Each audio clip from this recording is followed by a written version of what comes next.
Muito boa noite a todo mundo. Que bom que vocês vieram.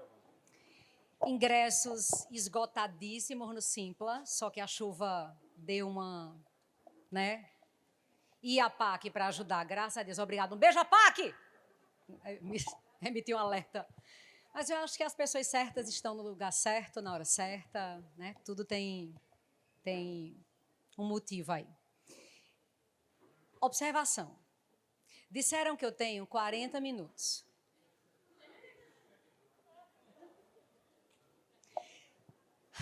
Só que, antes de chamar o nosso... Não, na verdade, eu que sou a intrusa daqui, gente. Ele que é o dono do negócio, mas eu estou me sentindo a anfitriã. Então, me deixe no meu primeiro momento de anfitriã. Só que eu tive ideia, e eu não avisei nada a ninguém. Eu vou comunicar oficialmente a vocês agora. Eu tive uma ideia.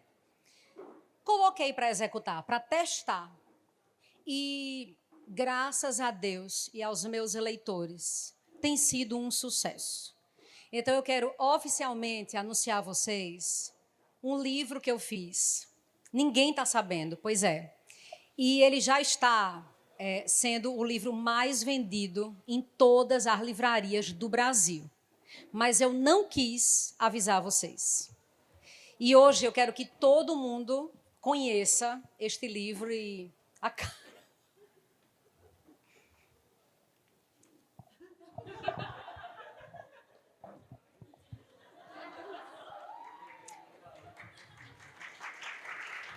Sucesso no Brasil! Bob Goods!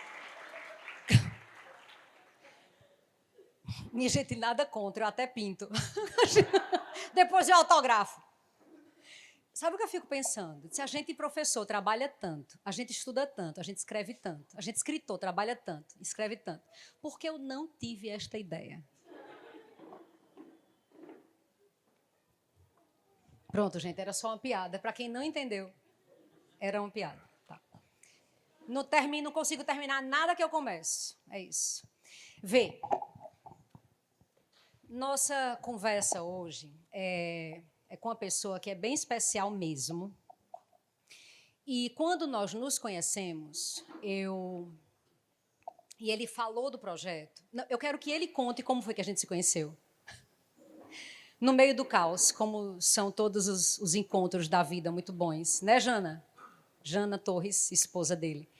E quando ele contou o que ele tinha escrito, e o receio que ele tinha em publicar, em lançar esta obra aqui, eu disse, eu não acredito num negócio desse. E eu precisava de um público que tivesse vontade de aprender, vontade de conhecer, vontade de ler. E por isso eu disse, tem que ser aluno, ex-aluno, família de aluno, conhecido de aluno, porque é o povo que eu sei que intelectualmente tem jeito ainda. E eu não estou mentindo. Então, eu preciso apresentar a vocês o meu amigo e escritor do livro Meio do Céu, um livro transmoderno, o primeiro livro transmoderno que eu li, o Biratã Muarrec. Por favor, muitas palmas. Lançamento em Recife, porra!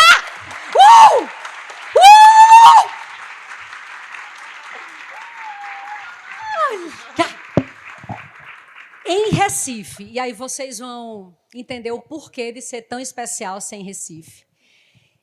Seja muito bem-vindo. Eu quero que você se sinta os olhares das pessoas que estão aqui. E aí você vai entender o porquê de muita coisa do que eu falei sobre Recife e as pessoas que estão aqui. E vocês vão entender. Vai ter mais sentido quando ele explicar. Então, seja bem-vindo, se sente. A gente está muito famoso. Peraí, bora tirar a foto aqui primeiro, Mas vocês não vão ficar o tempo inteiro aí na frente do povo, não, né? Tá. Não, é só uma dúvida. Não, Halide com 5,80 metros. A gente consegue estar na mesma foto? Sim. Sim? Tu tá nervoso? Um pouquinho. Sim. E é assim, senta. Senta aqui, fica à vontade, sinta-se em casa. Eu já relaxo. Relaxe. Você está em Recife, relaxe. Escuta. Peraí, calma que eu pedindo para ele relaxar, eu aqui, tranquilaça, eu fazendo minha tarefa de casa aqui. E, minha gente, já fiz uma aula sobre a obra dele para a gente botar na redação e já tem parágrafo rolando. Eita, obrigada. Mas tem que me dar o celular, porque eu tenho um negócio para falar assim no celular. Muito obrigada. Também estou nervosa. Quem é você? Quem é o Biratã? Conte aí para as pessoas. Quanto tempo você tem? Não, o pessoal da livraria ilusoriamente, disse que a gente tinha 40 minutos, mas a gente vai conseguir. Eu nasci em São Paulo, eu nasci na cidade de Tupã, no interior de São Paulo. De lá, por isso que eu me chamo Biratã. Eu e as ruas de Tupã temos nomes de índio. De lá eu fui para São Paulo, com 18 anos de idade, fui para estudar.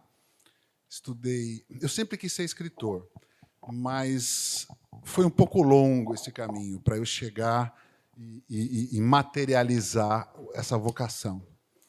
Eu fui para São Paulo para estudar Direito, eu estudei já de olho no jornalismo, eu estudei Direito, depois eu estudei Comunicação, fui para Londres. Diz onde? Onde é que tu estudou? Só para o pessoal na São entender Francisco, que tem tudo a ver com a história. Na São Francisco. Eu sempre fui muito bom aluno, eu sempre gostei muito de estudar, e ainda gosto. Podendo, eu vou para uma universidade. Podendo, eu invento um curso. Estou inventando um agora, minha cabeça já está girando para um novo curso para eu fazer. Eita. Eu sempre pautei muito a minha vida pelo estudo e acho que, para mim, o estudo me mantém jovem, me mantém vivo. Então, eu sempre pautei tudo na minha vida, eu sempre fui pensando, mas aonde eu vou estudar para fazer aquilo que eu quero fazer?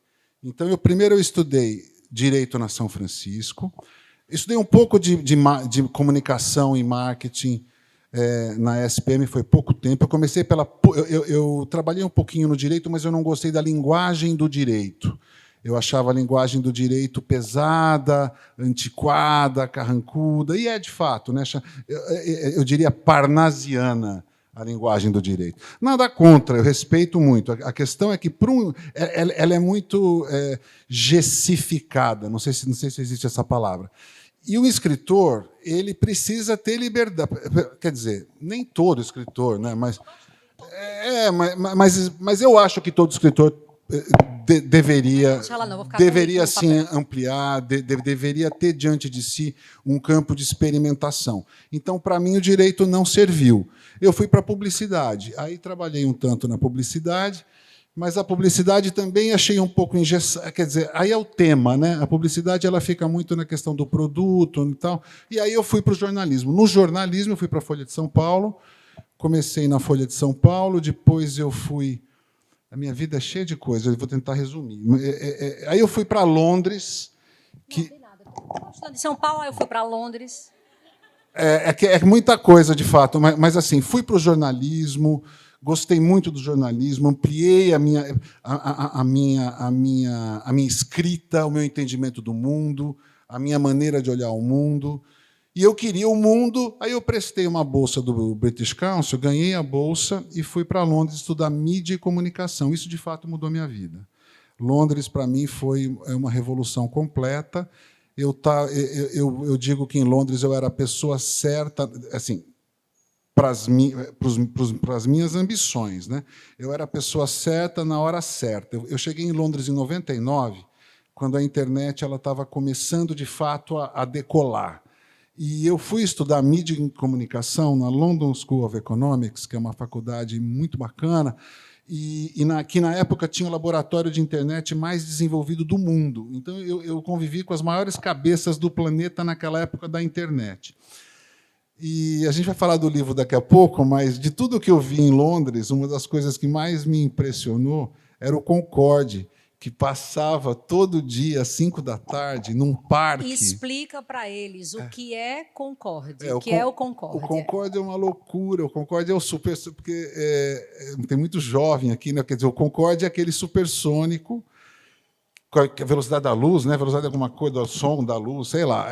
Quer dizer, é o supersônico com aquela super velocidade, que assim, o Concorde eu conhecia de televisão, o Concorde.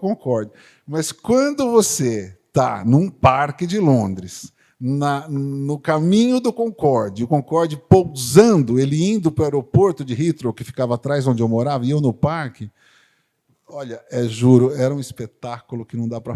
Não para mim, para todo mundo, para inglês, para brasileiro que estava lá. A hora que chega o Concorde, todo mundo parava e olhava para cima e via aquele bicho lindo, assim, passando, reluzindo, aquele barulho. Quer dizer, quando ele vinha assim de longe, o barulho já falava, lá vem o Concorde, e vinha o Concorde descendo. Uma beleza. E eu levava meu filho, eu estava com um filho de 1 ano e meio nessa época, ou eu ou minha mulher, nós levávamos o filho para o parque. Então, e essa é a cena de abertura do livro. Então, eu vivi muito isso, a chegada do Concorde para Londres, que era um espetáculo, tal. E você chegando lá, né, você via aquilo. E aí coincidiu de eu ir embora de Londres no dia que caiu o Concorde. Porque caiu um Concorde em Paris. E essa questão do Concorde, muitas pessoas não leram ainda o livro, e por isso vieram para essa conversa, para vocês entenderem. O Concorde, ele é um símbolo. Ele é um símbolo. Ele é um símbolo. Ele aparece como um elemento muito simbólico, porque ele está ali o tempo inteiro permeando, passando por aquele céu todo dia. E o meu entendimento tem assim, tem o que ele escreveu, e tem o que eu comecei a entender depois de ler o que ele escreveu. Porque esse Concorde, enquanto eu estava lendo e imaginando o que ia acontecer em outra cena, aí já vinha um diálogo, gente, muito transmoderno, eu vou explicar a quem não sabe do que eu estou falando, que é um diálogo muito à frente do tempo, que você precisa estar atento para saber quem é que está falando e com quem é que o personagem está falando. Porque é um texto escrito para o teatro. E já começa muito ousado, porque ele decide dizer que são 2 atos e meio. Então, assim, uma leitura para me pegar, todo mundo sabe que livro, para mim, é estudo. Outra coisa é entretenimento. Livro, para mim, é estudo. Então, para eu parar numa leitura, para me deleitar, eu só estava esperando a problemática e, de repente, via, olha para o céu e o Concorde, e o barulho do Concorde, e o barulho aumenta, e o barulho diminui, e tudo acontece, e o Concorde vai passar. Então, esse avião, no dia em que o Concorde cai, né? Esse Concorde cai não em Londres, ele cai em Paris, mas fica a polêmica dessa queda desse Concorde, que fica um ano muito simbólico, não é isso? Porque a queda do Concorde, na verdade, o Concorde é um símbolo. O Concorde ele era o símbolo de uma modernidade. Isso. Ele é o Jetson. Era uma promessa, ele é o símbolo de uma promessa. Ele é uma promessa de tecnologia. Isso. Ele é uma promessa que a tecnologia vai chegar, vai revolucionar a humanidade. Era essa a promessa que o Concorde embutia. Não houve um símbolo tecnológico maior do que o Concorde nesse sentido até então, na década de 60, 70. Não havia nada, não tinha internet, computador era uma coisa. O Concorde ele era um grande símbolo. Então, o dia da a queda do Concorde matou 113 pessoas. Foi, de fato, um evento de mídia global. No mundo todo aquilo recaiu. Mas ocorre, deixa eu falar uma coisa. Para mim, foi muito importante aquela queda. É meio perverso falar isso, mas assim, por quê? Porque eu não queria ir embora de Londres. Os meus planos eram de ficar em Londres mais 10 anos. Eu fui embora de Londres porque minha mulher engravidou do meu segundo filho. Não quis ter um filho em Londres, eu entendia ela, mas para mim foi muito difícil. Então eu saí de Londres primeiro muito triste, porque eu estava abortando um projeto, e apavorado, porque eu tinha medo de avião, morria de medo de avião. Eu falei, não acredito. E o meu avião era da Air France, e ele ia passar por Paris. Aí eu saí completamente apavorado. Então, a queda do Concorde, para mim, foi trágica de várias maneiras, porque me apavorou completamente. Mas, voltando ao que você está falando, quer dizer, de fato, é um símbolo de modernidade que ruiu naquele momento. E eu acho que, para todo mundo que está entrando nessa análise de modernidade, pós-modernidade, transmodernidade, eu passei para ele aquelas coisas todas sobre as quais eu tenho falado, é como se fosse um símbolo também de talvez essa promessa toda não seja de algo sempre só tão bom assim. Eu acho que nesse tom muito simbólico também. Então, sempre está esse Concorde lá. O que me chama a atenção, gente, é como ele começa. Porque ele começa de um jeito muito... a gente vai entrar nisso, ele vai explicar melhor. Eu fico sem saber se eu falo um pouco do resumo do livro para eles entenderem nossa conversa. Acho que é melhor falar Tá. Tem assim: Meio do Céu é uma obra da literatura contemporânea, escrita como peça teatral sem narrador, composta apenas por diálogos fragmentados, e é uma história que se passa em Londres, no dia 25 de julho de 2000, data da queda do Concorde em Paris, que serve como uma metáfora para os colapsos civilizatórios do novo milênio. Duas amigas recifenses, Sofitel e Greta, se reencontram na capital inglesa e confrontam memórias, mágoas e desigualdades que atravessam séculos de história. Os personagens, todos, porque tem Sofitel e Greta, mas tem outras personagens, recifenses meio que expatriados, enfrentam tensões de classe, racismo, questões de identidade e uma narrativa tragicômica e caótica, marcada por silêncios carregados, ruídos significativos e referências à tradição dramatúrgica ocidental. Então, eu vi Mulher, eu vi muito do Ariano Suassuna, eu vi muito de muita gente ali, na forma como você se coloca. O livro ele não desafia a ideia convencional de romance, não apenas desafia de romance e peça, mas propõe, no meu entendimento, uma forma muito radical da linguagem. A linguagem ela tem alguns superpoderes. Ela acalma, mas ela inquieta, ela denuncia, ela apavora. Em alguns momentos, é sério, pelo amor de Deus, para de perguntar a hora, vai porque interessa. O que é que está acontecendo? Eu não estou entendendo o que é que está acontecendo. E, de repente, esse homem chegou e, do nada, ele chegou, ele está no banheiro, ele não está no banheiro. Um inferno. E um pouco também do que João Cabral de Melo Neto comentava como sendo aquele grão no ato de catar feijão. Tem um poema do João Cabral que fala sobre catar feijão, e ele diz que o grão, na hora do catar o feijão, ele pode quebrar um dente, pode ser que um grão imastigável qualquer quebre o dente. Mas o grão, na hora de fazer o poema, esse grão, essa pedra, ela não vai quebrar o dente, mas ela vai fazer com que você tenha uma atenção maior em relação ao que você está lendo. Então, a ideia de João Cabral é a pedra, na hora de catar o feijão, vai quebrar o dente. Mas a pedra, no poema, e nem tinha uma pedra no meio do caminho, tá? Não é Drummond, não, é João Cabral mesmo. É muita pedra, né, minha gente? É negócio. Heitor, homenagem a você, uma rocha. E aí eu notei essa coisa de, se eu começo a ler confortável, eu já começo, me perdi completamente, eu volto e digo, cadê eu concordo? Eu concordo, 5 da tarde, 7 da tarde. Como é que você sabe onde é que você saiu? Que inferno é esse? Que instabilidade é essa, recifense? Própria de recifenses. Enfim, mas vou entrar nesse ponto. O livro não apenas desafia a ideia convencional de romance e peça, mas propõe uma radicalização da linguagem como forma de expressar e a incomunicabilidade e angústia na condição humana, na era pós-verdade.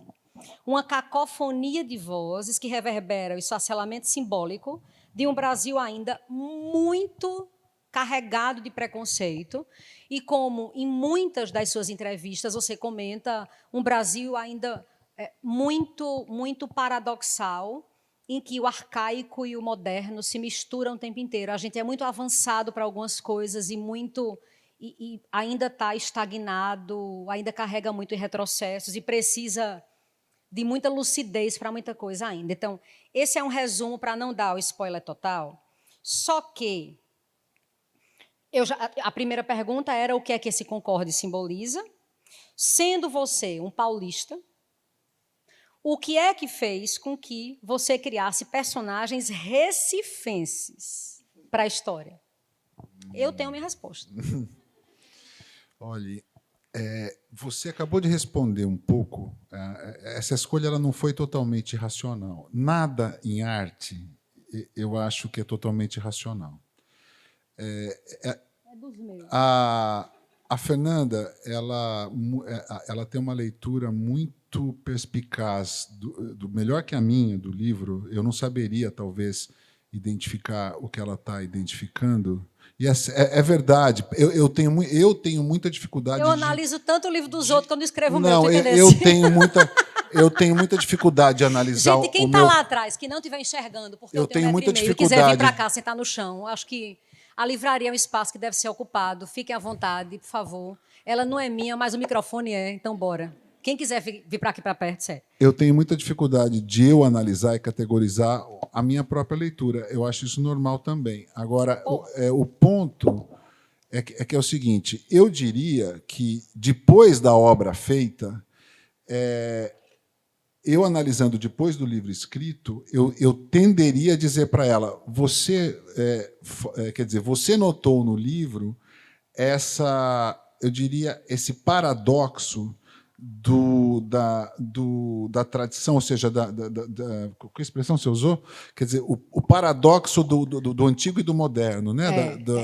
Porque não é assim, não é um personagem que tem um comportamento arcaico. É do arcaico e do moderno. E outro personagem que tem um comportamento atual. Não, isso se mistura. Quando a gente vive de desigualdades que são estruturais, exato, a gente tem comportamentos absurdamente paradoxais. Exato. Então, tem um personagem que é o pai de uma figura que ele acha que está arrasando. O Fausto. O Fausto, eu não ia dizer, mas então tá. O Fausto. Ele acha que ele é muito avante do seu tempo, mas ele é um cara que não saiu do século XIX. No mínimo, 17, talvez. Exato. É um jesuitinha com a mala. Exato. Mas mas aí eu vou chegar no Recife, quer dizer, eu acho que intuitivamente o Recife o Pernambuco é o berço dessa contradição brasileira por excelência. O Brasil começa em Pernambuco, o Brasil econômico começa em Pernambuco, o Brasil político começa em Pernambuco. Pernambuco funda o Brasil. O Brasil talvez não tenha essa noção tão clara ou, digamos, popularizada. Agora, essa contradição que o país carrega entre o capital e o trabalho, entre o branco e o escravizado, entre o latifúndio e a empresa moderna, quer dizer, é só você, quer dizer, Pernambuco surge, eu não vou aqui falar a história eu não sou historiador, quer dizer, eu não saberia dizer esses detalhes, mas a questão fundadora de Pernambuco é uma questão que interessa muito e é uma questão que justificaria, digamos assim, essa escolha, se racional ela fosse, mas ela não foi uma escolha racional. Quer dizer, ela foi uma escolha intuitiva e, na verdade, quando eu sentei para escrever, os meus personagens eram paulistas e a fazenda era uma fazenda do lado de São Paulo, mas na hora para mim foi uma delícia. Claro. Foi uma delícia. Gente, é sério, eu juro, foi uma delícia sentar e escrever. Mas diga, que hora é essa? Eu falei, meu Deus, que hora é essa? É maravilhoso, é maravilhoso. Deixa eu contar, me diga se eu estiver errada. Deixa eu atrapalhar você. E Jana disse que era para eu atrapalhar algumas vezes. Me atrapalhe, se eu deixar aqui, eu falo só em recifês, não vou falar. Eu prometi a mim mesmo que não ia fazer isso. É porque ele passou um tempo, vê só, quando eu topei ler a obra, eu topei para não apresentar a vocês uma espécie de Senhora do Destino 2, o retorno. Entende? Então, eu achei incrível, porque antes de ler, eu perguntei, por que Recife? E aí ele disse isso, porque é o berço dessas desigualdades todas, é onde o Brasil começa, mas é um ambiente de luta, de resistência, de representatividade, joia. Eu, sem ler. Quando eu li, eu disse, gente, eu entendi por que Recife. Porque Recife tem um molho, meu irmão. Os personagens são recifenses, por conta porque disso. Elas têm um molho. É o molho. O molho, é um molho. Quando eu disse a você, sexta-feira... Mas é só o molho. É isso, gente. O vocabulário, o jeito de falar, até dos nossos problemas, a nossa forma de nos comportar em relação à arte, ao que a gente quer representar, ao que a gente tem coragem de representar. Veja, é uma coisa... Desculpa o mundo, mas é uma coisa muito a gente. Então, quando ele veio com essa questão... A ideia dele em serem personagens recifenses foi... Eu amo Recife, eu amo Pernambuco, mas é um lugar de muita desigualdade, é um lugar onde as pessoas usam o dinheiro como ferramenta maior de manipulação. Não é só em Recife, mas começa em Pernambuco, Bahia, vocês sabem por motivos óbvios. E Recife aparece muito pouco, mas é também de onde sai absolutamente tudo, ou a maior parte dessa produção artística com molho. E é onde o pau come também. É onde o pau come. O pau come no Recife. É isso. É verdade. É e eu vim trabalhar aqui...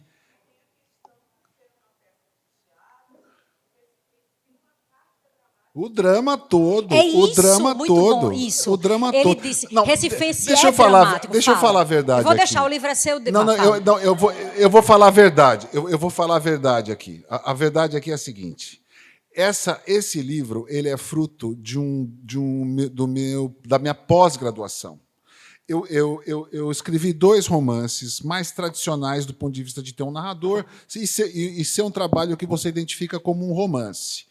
Só que eu, sinceramente, eu estou meio cansado de romance. Eu acho romance Conta isso. eu acho romance meio tudo igual. Eu acho que romance meio datou. Faz 100 e poucos anos que está todo mundo escrevendo o mesmo romance. A verdade é essa, eu acho meio porre ler romance. Eu não tenho paciência para ler romance. E todo ano são 50 mil romances, e tanto romance, aí você lembra, e eu não sei o quê, e eu não sei o quê, e eu não sei o quê. Sabe, aquele narrador... Não, eu vou falar a verdade aqui. Pode falar tudo. Aquele narrador me aborrece, sabe? E essa coisa da autoficção. Eu acordei, eu não sei o quê, sabe?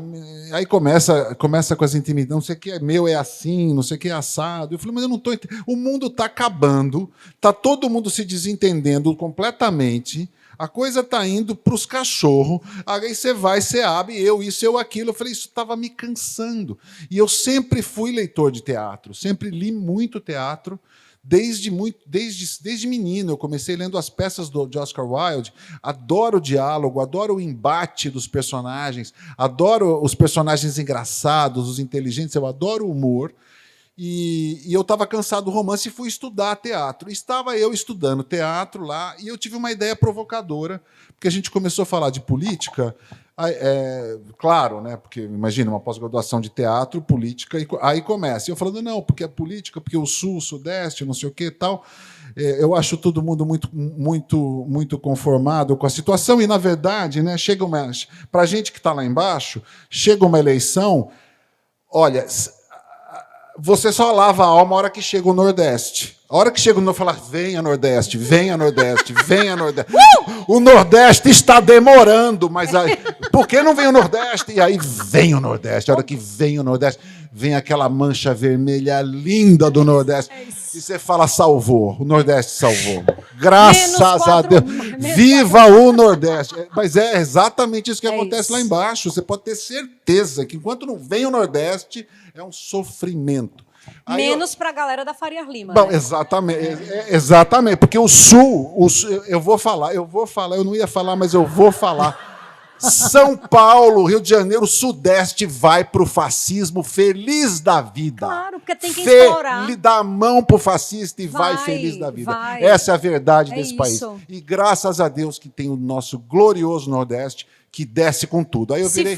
Se fode. Mas é verdade. Mas tem tido uma consciência. Isso não é uma interpretação. Isso é uma realidade. A cada eleição isso acontece. Nas últimas 3 eleições isso aconteceu.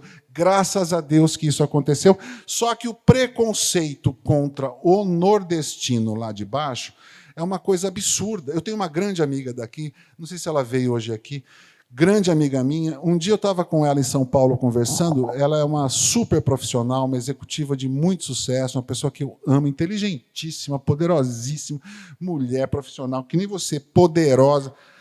Vai lá para São Paulo, vira para mim e fala, Bira, tu sabe que o povo aqui me acha burra? Eu falei, não, você está louca. Você não está falando isso. Me acham burra por causa do meu sotaque. Eu falei, não, você não pode falar isso para mim.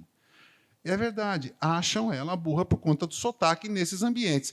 Então, quer dizer, tem um descompasso cultural que é muito doido. É muito doido. Não, ele é conveniente só. É conveniente. Tá? Agora, tem, inclusive, o livro do Potiguar, do Otávio Santiago, eu tive com ele, ele analisa, eu tive com ele agora em São Paulo, chama Só Sei Que Foi Assim. Ele analisa justamente as origens desse preconceito contra o nordestino e a construção da mídia, principalmente a mídia de São Paulo, ao longo do século XX, dessa visão do Nordeste. Mas o ponto é que eu virei e fiz uma provocação no curso, na minha pós lá com o pessoal.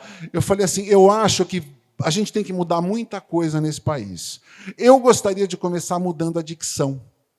Eu gostaria de substituir a dicção de São Paulista, a dicção sudestina, que domina o imaginário brasileiro como representativa do Brasil, que a Globo instaurou. Essa dicção carioca paulista, que a Globo instaurou como a dicção nacional, eu falei assim, está na hora da gente aposentar essa dicção. Pronto. Esse país tem que mudar, e eu quero que ele mude pela língua. Lá vem Major Quaresma. Então, já que... É. O quê? Major Quaresma de Lima Barreto, quando ele escreve Triste Filho de Policarpo Quaresma, é uma crítica gigante e deliciosa do Lima Barreto. E ele ia assim na lapada, e o Major Quaresma dizia: tem que mudar isso e só vai mudar pela língua. Aí a gente achando, olha, eu não sabia. Escute, e a gente achando que havia uma coisa revolucionária, a Major Quaresma: tem que instaurar o Tupi-Guarani. Então era tipo, é o desânimo isso de vai, me vai, escapou vai. isso, não, porque eu falei, pois eu quero o Recifês, eu quero mudar pela língua. Eu quero uma obra de arte. Eu quero uma obra de arte uma obra de arte nacional, ou seja, uma obra de arte que represente o Brasil e que retrate as questões do Brasil, e quero que ela venha numa outra língua, que não a língua que a Globo instaurou para este Brasil. Então, mas você conseguiu não transformar o Recifês em folclore. Por isso que eu estou aqui. Não. Entende? A gente não virou personagem caricato. A gente não virou aquela tentativa do né, vice, nananã, porque a gente não é isso. A gente consegue fazer a gramática nossa. Armenina tem uma explicação. Né? Sempre que o plural do artigo tiver uma palavra seguinte que comece com M, o plural é com R, armenina. Sempre que for o plural de uma palavra e o substantivo começar com A, o plural é com Z, azarara. A gente tem uma gramática própria e tem um charme para isso, e é tudo muito mais legal, porque a gente consegue construir um vocabulário muito mais difícil. Armenina, azarara, usome. Usome é uma palavra só. Ninguém faz isso, meu irmão. Tipo, o que a gente fala aqui, ninguém consegue falar em canto nenhum. Exato. É um negócio incrível. É maravilhoso. Essa questão da língua é muito sério, porque o Sudeste... Gente, a gente é meio bairrista aqui, sim, porque a gente está no lugar de fala, porque a gente é um povo que também aguentou muita opressão. Aguentou não, na verdade... A história contada do ponto de vista do explorador, ela sempre foi contada como se a gente fosse esse povo muito oprimido. Então, desde que a gente tem essa corte instaurada no Rio de Janeiro, em 1808, Bione corrige aí, tem historiador perto, é glória, Senhor. Vê só, 14.500 pessoas chegam de Portugal, instauram-se lá, beleza, começam a usufruir do café, joia. Aumento de desigualdade, construção de periferia, mão de obra explorada, escravizada, passa-se século XIX. Para piorar, prometeu-se a todo mundo que foi como policial para Canudos, que todo mundo teria, quando voltasse, uma casa própria, ninguém teve. Olha o cabaré que começa a ter. Abolição da escravidão sem abolir nada. Proclamação da República sem proclamar a República. Maravilhoso. É o cabaré comendo e ok. E, pior de tudo, a gente teve aqui a seca de 1915. E isso faz com que as pessoas precisem sobreviver. Então, como começa o processo caótico de industrialização lá embaixo, a gente tem que se submeter a qualquer coisa para sobreviver. Então, quando a gente vai de Pau de Arara para o Sudeste, e chega no Sudeste, a gente encontra imigrantes alemães e japoneses pegando o mercado de trabalho, porque entre o ruim e o péssimo, é melhor o ruim, porque era o estrangeiro, e a gente tem uma síndrome bovarista horrorosa. Então, dá emprego para esse povo, aí a gente, no mesmo Pau de Arara que desceu, sobe para o ciclo da borracha no Norte. A cara da gente. Mas... é muito mais interessante manter a ideia para essa minoria, eu não chamo de elite, eu chamo de classe econômica dominante, porque tem PIB, mas não tem desenvolvimento intelectual para entender que o dinheiro tem que estar na base da sociedade. Então, para mim, é parasita, enfim. E aí, essa minoria consegue comprar o que ela quer divulgar. E o que ela quer divulgar o Nordeste vai continuar sendo essa mão de obra barata, explorada, que se submete a qualquer condição de trabalho. mas não aceitam o fato de daqui também saírem as mentes mais brilhantes do ponto de vista de todas as artes no Brasil. Porque a gente não tem que é verdade. paciência com o Sudeste. A parte intelectual daqui não tem paciência com a forma como as pessoas decidiram nos enxergar. Então, a gente vive nesse mundinho daqui, porque é muito mais legal a gente estar aqui distribuindo conhecimento entre a gente, mostrando ao Brasil e ao mundo quem a gente é, do que estar medindo força com PIB, porque ninguém come PIB. Então, assim, a gente está nessa concentração minoritária muito louca. Então, a gente tem essa noção total e a gente sabe que essa mudança de visão de tudo vai acontecer a partir dessa meninada que tem esse poder para revolucionar. Note que a gente está falando de política, de tudo, menos do livro, né? Já notou? Eu não cheguei nem Greta, nem Sofitel, porque eu quero saber quem são essas meninas. Então vamos chegar nelas, porque... Aí eu já estou aqui, Fernanda, a mimizenta da sociedade. Não, eu acho que o livro traz esse debate. Total. Ele traz Só que esse o livro debate. traz um debate para a gente sabida. Sim. Tem um pessoal de um determinado lugares que pode ler 500 vezes, vai entender nada. Talvez não entenda. Entende não, mas a gente vai explicar. Pode me chamar para o lançamento tudinho. Mas eu acho que... Mas eu acho que, embora não entenda, eu acho que esse leitor que você se refere, esse leitor menos afeito, digamos assim, né? A cultura... A subjetividade, na verdade, a cultura... Estou tirando onda, viu, Bira? Não, Também não, eu aqui sei, não é uma luta Nordeste entendendo. versus... Não é só isso. não ia perder a piada. O ponto não é de luta, mas eu acho que esse leitor menos afeito, ele pode não entender, mas o livro dá uma incomodada nele. Incomoda. Eu tive leituras desse livro, por exemplo, de pessoas mais duras, vamos colocar assim, pessoas mais duras, que me surpreenderam. Eu falei, puxa vida, eu acho que o livro ele tá conseguindo, de certa maneira, passar aquilo que eu queria passar.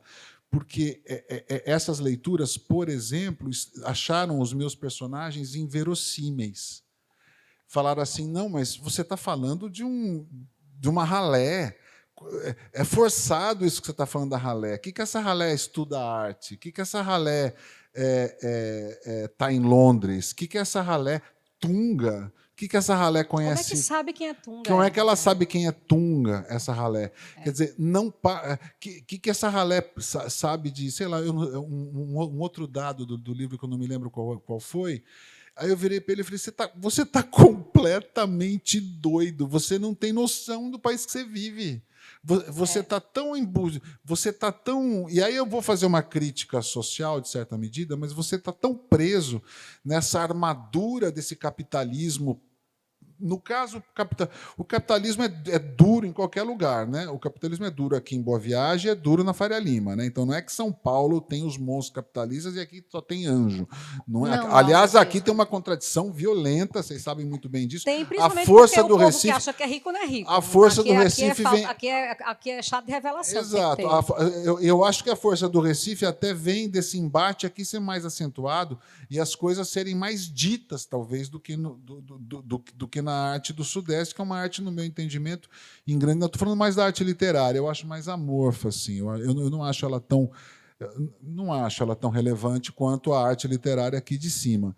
Mas de qualquer maneira, quer dizer, essa pessoa tão fechada nesse capitalismo dela, nesse liberalismo, são todos liberais, né? Nesse liberalismo dela, ela não consegue entender que uma negra que saia eventualmente de uma família, de uma fazenda de cana-de-açúcar nos arredores aqui do Recife, eu pus cana-de-açúcar, mas pode ser qualquer outro empreendimento rural. Eu pus cana-de-açúcar por ter, de fato, esse significado mais arquetípico, quase mítico. O livro brinca, não. O livro se situa em um terreno mítico forte, aí, você percebeu. Mas, enfim, ele não consegue imaginar que essa moça sei lá, de 28 anos, que estudou, fez o magistério, para muito custo da família dela, ela tenha códigos para ir para a Europa. Esse cara não viu nada. Eu convivi com muitos brasileiros na Europa. Tá lá, é realista, meu livro. Não, mas a Greta é filha do dono da fazenda. Eu estou falando da Sofitel e do Isaías. Não, mas assim, Greta está lá e é como se Greta merecesse estar. E a Sofitel não merecesse estar. É isso. Greta pode, ela é filha do dono do dono da fazenda. Greta pode. Ela está no parque, Sofitel não.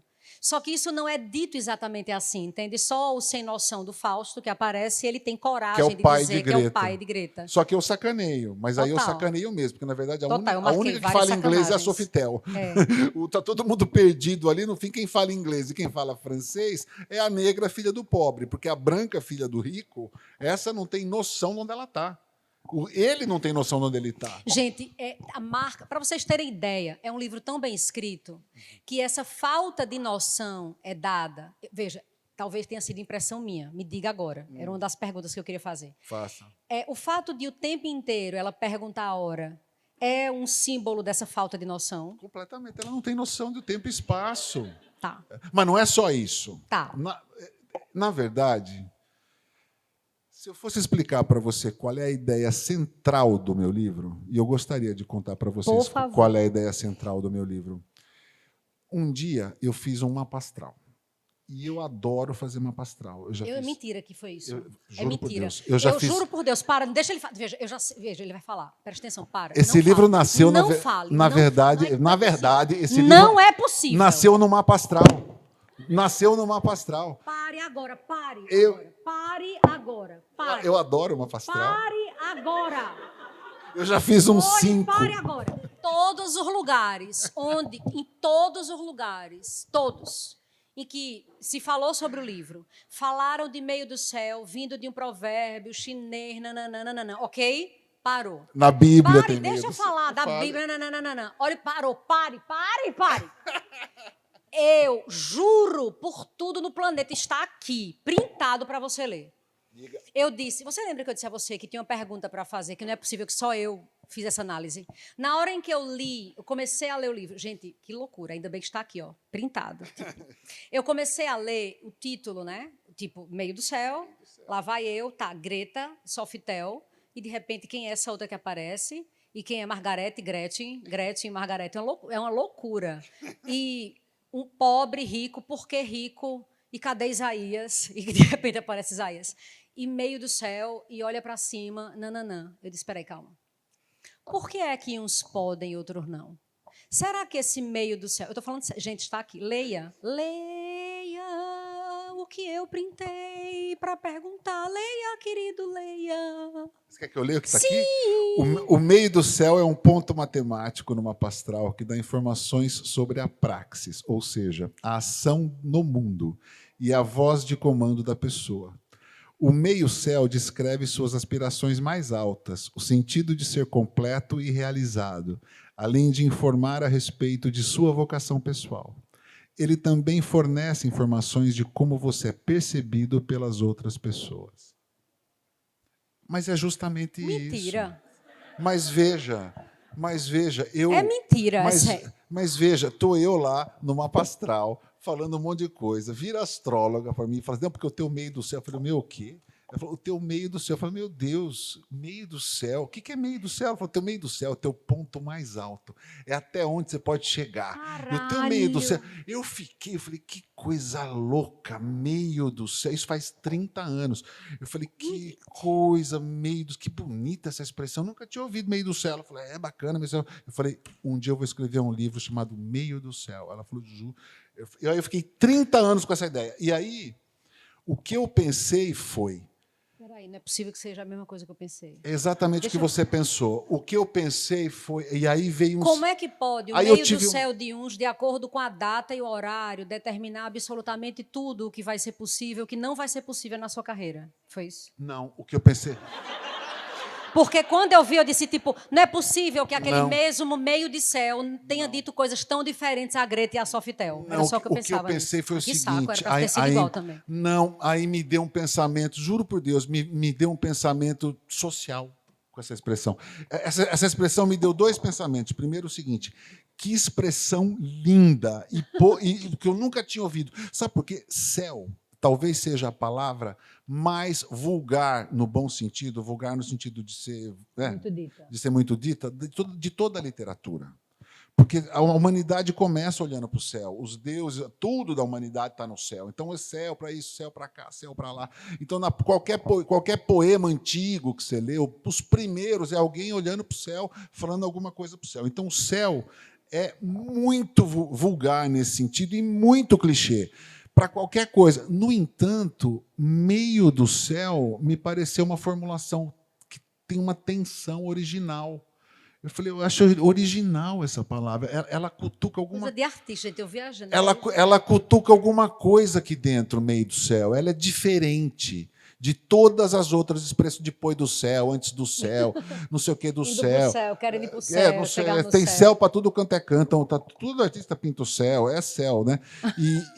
E eu achei ela original. Eu falei, gozado, tem uma originalidade. Eu nunca tinha ouvido, tem uma originalidade nessa expressão. Essa foi a primeira coisa, pela questão da linguagem dela mesmo, né? Da beleza poética dessa expressão e da sua singularidade. Foi a primeira coisa.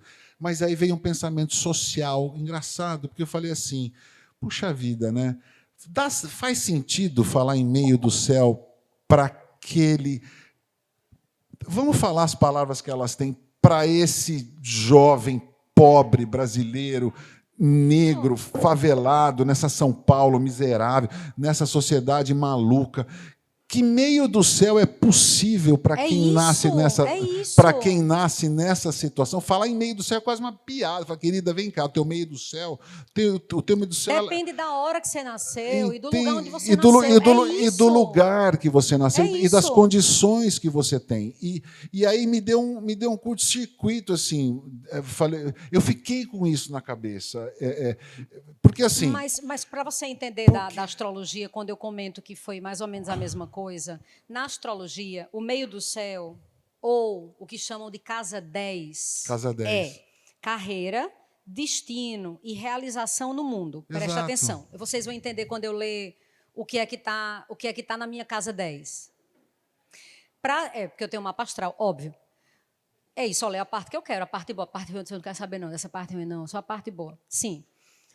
Vê, eu nasci 7h45, dia 28 de setembro de 1980, em Arco Verde. Nome completo, 7h45, ok. Ei, isso é o suficiente para, na astrologia, por exemplo, dizerem o que é que vai acontecer.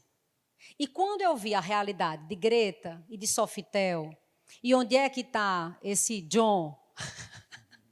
E onde... John não presta para nada. John não presta. Coitado de minha gente. Você é só lendo. Como é que pode, vê só, terem nascido 1 minuto de diferença, porque ela é gêmea de outra, Greta, mas isso determina absolutamente tudo. Só para vocês entenderem. No meu mapa astral, tem meio do céu no signo de Leão. Aí diz assim, ter reconhecimento de seus esforços, de sua capacidade, de seu talento, liderar, ter percepção do seu valor pessoal, mostrar força e poder. Aí diz assim, consulte o signo e a casa astrológica em que está localizado o seu mapa astral de nascimento para saber mais detalhes. Aí diz assim, você sabe tirar partido naturalmente das chances que a vida colocará em seu caminho, sem ferir seus princípios. Para brilhar, precisará usar de inteligência, poder de comunicação e expressão. É muito o meu meio do céu. É o teu meio do céu. Tá, mas será que é o meio do céu daquela Fernanda que tinha 15 anos, fodida, grávida, pobre, mãe solteira, do sertão? Se essa Fernanda tivesse lido essa porra desse mapa astral, ela no instante ia quebrar esse meio do céu no cacete. Entende? Então, tipo, imaginando como é que pessoas tão diferentes são determinadas a serem alguma coisa, de acordo com o horário exato e com o lugar exato. Você tem que estar na hora exata, no lugar exato. Então, quando eu pensei em Greta e em Sofitel, gente, elas existem ao mesmo tempo, elas são teoricamente amigas, mas elas são mescladas de angústias, de crítica. Esse Fausto não aceita essa preta sem limpar o chão. Ele acha que é a preta que tem que limpar o chão. E ele diz isso. Não é a minha filha que tem que limpar o chão. Por que Sofitel não limpa o chão? E por que essa casa está desarrumada? Porque eles estão em Londres. Aí vem a segunda. Por que você está em Londres? Por que Sofitel está em Londres? Então, mas aí vem a segunda. Aí vem é babado. Aí vem a segunda ideia do livro. Porque eu pensei o seguinte: o que eu pensei qual é o meio do céu de Greta, que é filha Pois é. de um Eu latifundiário, queria saber o meio do céu do dono delas. da fazenda. Na verdade, quem é o dono tem um conflito ali também, né? Ele separou da mãe dela, ele machista pra caramba. A dona é a mãe dela, né? Ele separou dela, trocou ela por 2 de 20, né? Ele tá com uma de Ele 20. é um pobre premium, tipo. Exato. Ele moraria facilmente Exato. naquela avenida que está no livro, né? Exato. É. Qual, E teria um Reinaldo Fonseca na parede. qual é o meio do céu possível para Greta? Qual é o meio do céu possível para Sofitel? Mas aí eu fiz uma outra coisa. Eu pensei o seguinte, e aí vem... não sei se eu vou contar esse episódio, ele é um pouco longo, mas assim, eu joguei todo mundo em Londres para tirar o chão de todo mundo. De alguma maneira, todo mundo vai para Londres. Vai para Londres os filhos dos colonos da fazenda, vai para Londres os filhos dos donos da fazenda e vai para Londres o dono da fazenda com sua nova mulher, com sua nova mulher. Em São Paulo a gente chamaria ela de Patricinha. Mas aqui eles chamam, é muito legal, eles chamam de... A chiquetosa. Chiquetosa. Aí ficou muito viúva porcina. Com a chiquetosa. Chiquetosa. Ele vai para lá. Chiquetosa. Ele vai para lá. E, então, o que eu pensei... E eu vivi uma situação assim com um conhecido meu, um brasileiro com muito dinheiro que estava em Paris e ele estava num táxi, ele queria que o táxi fizesse uma coisa absurda, o taxista não quis fazer, e ele queria comprar o taxista não aceitou o dinheiro dele, mandou ele enfiar o dinheiro naquele lugar, ele não acreditou como um cara poderoso e rico daquele não conseguia fazer o taxista levá-lo até a esquina, e o taxista virou para ele e falou, querido, eu não vou levar você a um quarteirão. Não, mas eu pago. Não vou levar, saia do meu carro. E ele, não, mas eu pago, mas ele pirou. E o cara falou, não vou levar e vai se ferrar. E ele saiu do carro puto. Aquilo eu falei, gozado, né? Aqui... coisa de artista, né? Não, isso dá um capítulo de um livro. Não, isso dá um livro. Quer dizer, a hora que você joga... eu diria o seguinte, as estruturas de poder que sustentam as relações aqui podem não servir para determinadas situações lá.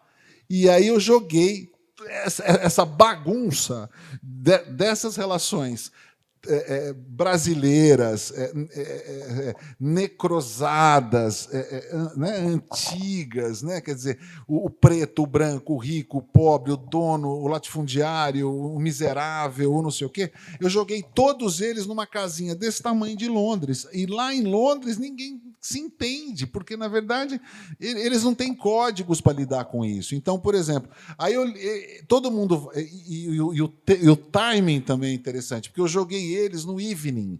Evening, aquele período de Londres, principalmente no verão, que a gente tem muita dificuldade de entender o que é aquilo, porque não é tarde, não é noite, e fica assim meio escuro, meio claro, escuro, até 10 horas da noite, e é o evening deles, que nós não temos. Então, aqui em cima é que não tem o então o sol, a noite nunca chega, ninguém sabe o que está acontecendo. Eu tirei o chão deles completamente. A hora que você tira o chão deles, as hierarquias sociais elas também não ficam claras.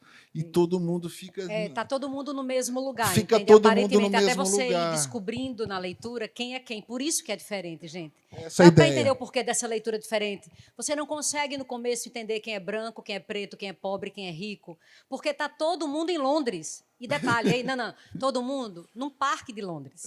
Primeiro num no parque. primeiro momento, depois num numa apartamento casinha pequeno. E Londres tem outra particularidade, né? Enfim, da experiência que eu morei em Londres. Eu também morei muito tempo. As casas lá em Londres, elas não fazem nenhum sentido.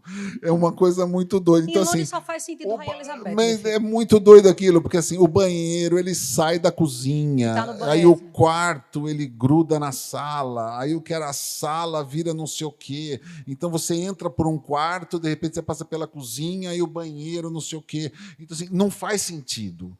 Então eles se perdem mais, fica todo mundo completamente perdido. Onde a gente está, afinal? É isso, mas é Londres. O que essa preta está fazendo em Londres? Eu quis dar um curto-circuito no Brasil, sabe? Assim, deixa eu dar um curto-circuito e ver o que sai daí. Foi essa a ideia. Mas deixa eu contar a vocês uma coisa, para vocês entenderem quem é Sofitel. Desaforadíssima. Eu quero ver se alguém se identifica. Fausto várias vezes pede para ela sair limpando, aí Sofitel diz assim: tu corrompesse desembarcador, não lesse Goethe. Doutor Fausto, teu cu. Tu não tem doutorado, tu não é médico. Amei. Só que eu imagino o Sofitel dizendo: Doutor Fausto, teu cu. Porque ele só queria se chamar de doutor, entendeu? Doutor Fausto, teu cu. Doutor Fausto, teu cu. Porque Incrível. ele só pode ser chamado de doutor. É isso, ele quer, ele exige ser chamado de doutor. Ele exige, mas ele não é doutor. Não. Só que ele está em Londres. Em Londres ela e fala. com mala, ele tá com mala. Ele tá com a maleta. Entendeu? Então, em Londres, ele não doutor porra nenhuma. Não vem você mandar isso ou mandar aquilo. E ele fica muito puto porque chama ele de Fausto. Não, tá tudo marcado aqui, gente. Não, é porque eu imagino as duas, entende? Eu imagino as duas. Imagino. Gente, é uma leitura... E ele dizia doutor por obséquio. Por obséquio. Ele tem que ser doutor por obséquio. É o doutor sem muito diploma. Pobre premium. Muito pobre premium. Muito pobre premium. Fausto é, na verdade, um cara que quer... Me diga se eu tiver a característica errada. Uhum.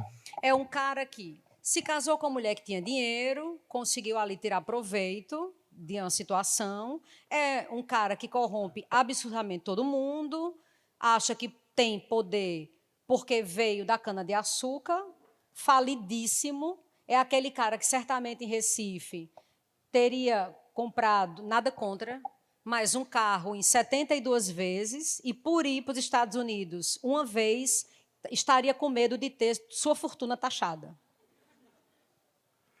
É mais ou menos isso. Eu só não acho que ele é fudidíssimo. Ele é um filho da puta. Eu acho que... Fudidíssimo não, era fudidíssimo, sim. Ele pegou proveito das mulheres, não vê, não? Sim, é verdade. Dá a entender que o dinheiro grosso é o dinheiro da mulher. Sim, ela exatamente. É a véia da lancha. Ela é a dona da fazenda, exatamente. Ele é advogado e ele também empreende. Mas o que tem no... Aí a culpa é sua. Porque ele é advogado, mas, gente, é sério, é incrível, inquieta, e você volta para ler. Veja, ninguém está dando spoiler, porque cada um vai ter uma percepção completamente diferente. Porque em nenhum momento tem dizendo é um advogado muito bem sucedido, não, é assim. Não. Sofitel solta, você já corrompeu o desembargador. Ser rico assim, gente? Na verdade, ele tem dinheiro. Tem dinheiro, ele tem muito dinheiro. Tá. Tanto acho que muito. Ele tem muito, ele está indo para o Plaza Athénée de Concórdia. Ele ia viajar de Concórdia naquela noite. Na foi ótimo o fim dele. O fim dele foi muito... Não Por que vocês estão rindo, hein? Porque eu viajo muito, né? Tipo... Vocês me odeiam, né? Hã?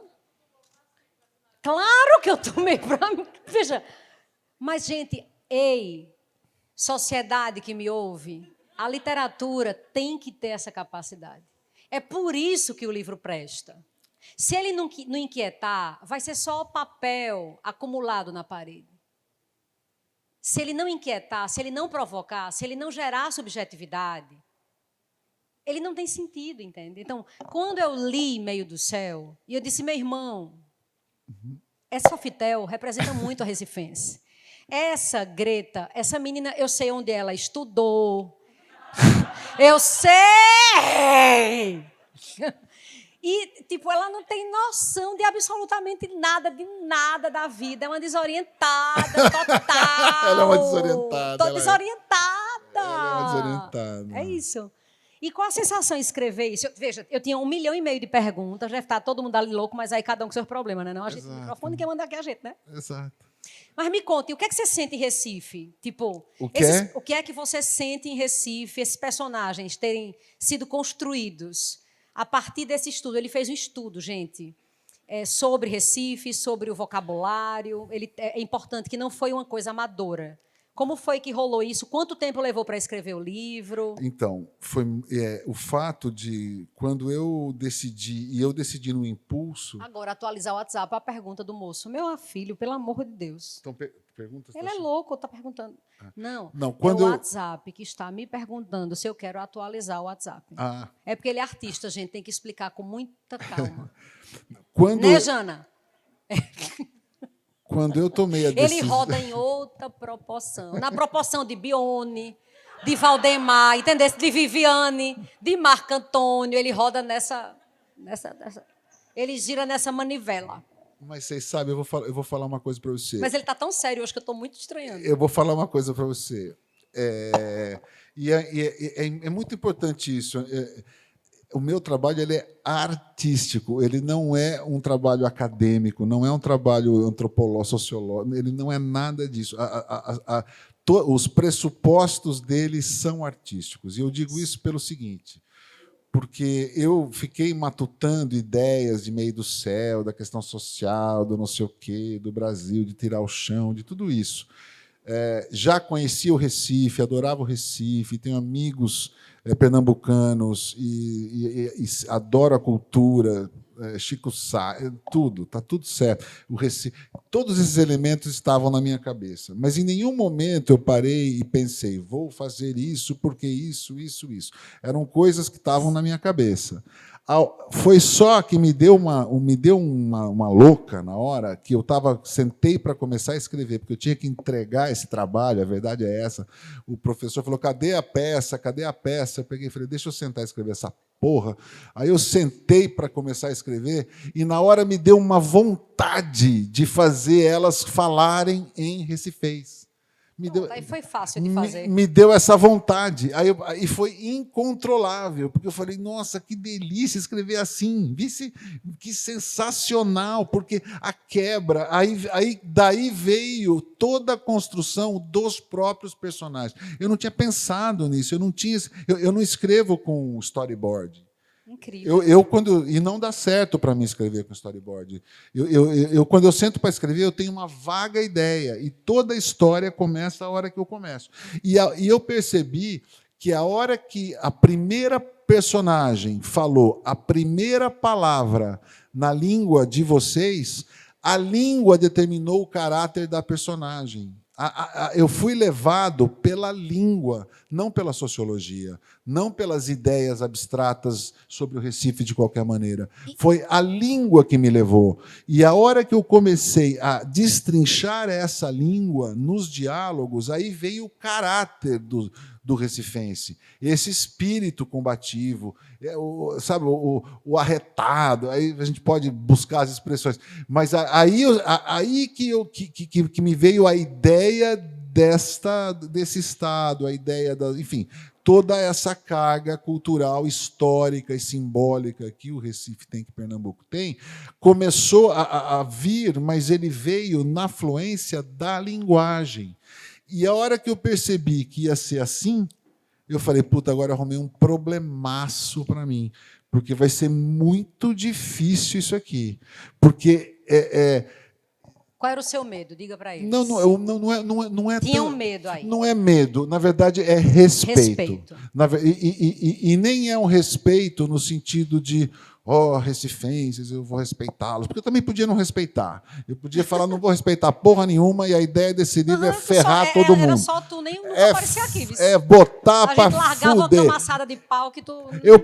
Isso podia ser uma ideia literária, podia ser destruir uma cultura. Isso é totalmente... Arte é isso. Deixa eu destruir essa cultura aqui, porque essa cultura, sei lá o quê. Sim, não é respeito nesse sentido. É respeito pela integridade do personagem. É respeito pela integridade da língua que eu estou utilizando ali. É respeito por isso, entendeu? Pelas regras e até onde eu vou com elas e até onde eu as subverto, até onde eu as forço, até onde eu as estico. O Samuel Beckett, que é, para mim, um dos grandes escritores do século XX, se não o maior, em casa tem um altar para Beckett. Assim, realmente, eu acho que o Beckett é o cara. E o Beckett ele falava o seguinte, ele escreveu isso para um colega dele num livro, ele falou, uma palavra errada desmonta uma peça. Se uma palavra... E é verdade. E eu costumo brincar que se você é um escritor e você emprega uma palavra errada no teu texto, é que nem se você for ver um espetáculo de mágica e, de repente, você vê qual é o truque. Se você vê um lampejo do truque, acabou o espetáculo inteiro para você. Não é verdade? Você desmorona o espetáculo. É a mesma coisa que acontece com a literatura. Uma palavra errada, o teu texto desmorona. Então, para mim, foi muito doido essa coisa de usar essa língua, sendo um paulista, deixando claro que eu estou tensionando essa língua, sem caracterizar, eu diria, sem torná-la arquetípica, quer dizer, dando para ela um certo naturalismo ao mesmo tempo. Isso foi muito difícil de fazer. Imagino. Eu fiquei 2 anos e meio escrevendo esse livro, imagine 2 anos e meio, reescrevendo. A gente está falando de 3 cenas. Eu tive uma consultora aqui, uma menina muito legal, ela está viajando, infelizmente, a Érica Muniz, uma pessoa maravilhosa, que ela me ajudou, ela é jornalista, formada em letras. A gente teve embates maravilhosos, ela ficou puta comigo, eu não concordava com o mundo. Ela falou, mas tu é teimoso, tu é teimoso. Eu falei, eu sou artista, sou teimoso, o livro é meu, eu vou manter. Mas foi assim, foi um braço de ferro, palavra por palavra, expressão por expressão, para chegar nessa realidade construída e, ao mesmo tempo, naturalista, sem parecer... por demais... não é caricata, não é folclórica, exato. Não é ridicularizada. Exato. Não é, eu vi esse respeito, só que tem um ponto, gente. A gente está já caminhando aí para o final, mais ou menos. Não, é sério, é sério. Senão eu vou dar spoiler e eu preciso que vocês sintam as coisas de que eu estou falando. Mas imagine, o livro ele foi lançado em São Paulo, ele foi lançado no Rio de Janeiro, ele foi convidado para ser lançado na Europa, em Lisboa. Ele também foi convidado para a Bienal do Porto, em Lisboa, em Portugal. E ele estava com, de certa forma, eu não digo receio, mas com essa dúvida de como o Recife receberia, já que nós temos... Imagine, é um homem branco, paulista, falando de 2 mulheres como personagens centrais, uma negra, uma branca, as 2 recifenses e um grupo de amigos recifenses. Veja, se eu não tivesse com todo esse cuidado em trazer isso para cá, certamente as pessoas não receberiam do mesmo jeito que vão receber o que estão recebendo. Provavelmente não. E assim, existia esse receio, principalmente numa fase de lugar de fala, entende? Mas o grande problema é que quando a pessoa é somente leitor e não é artista ou não tem a subjetividade, ela não se dá o trabalho de entender que o que você faz é arte.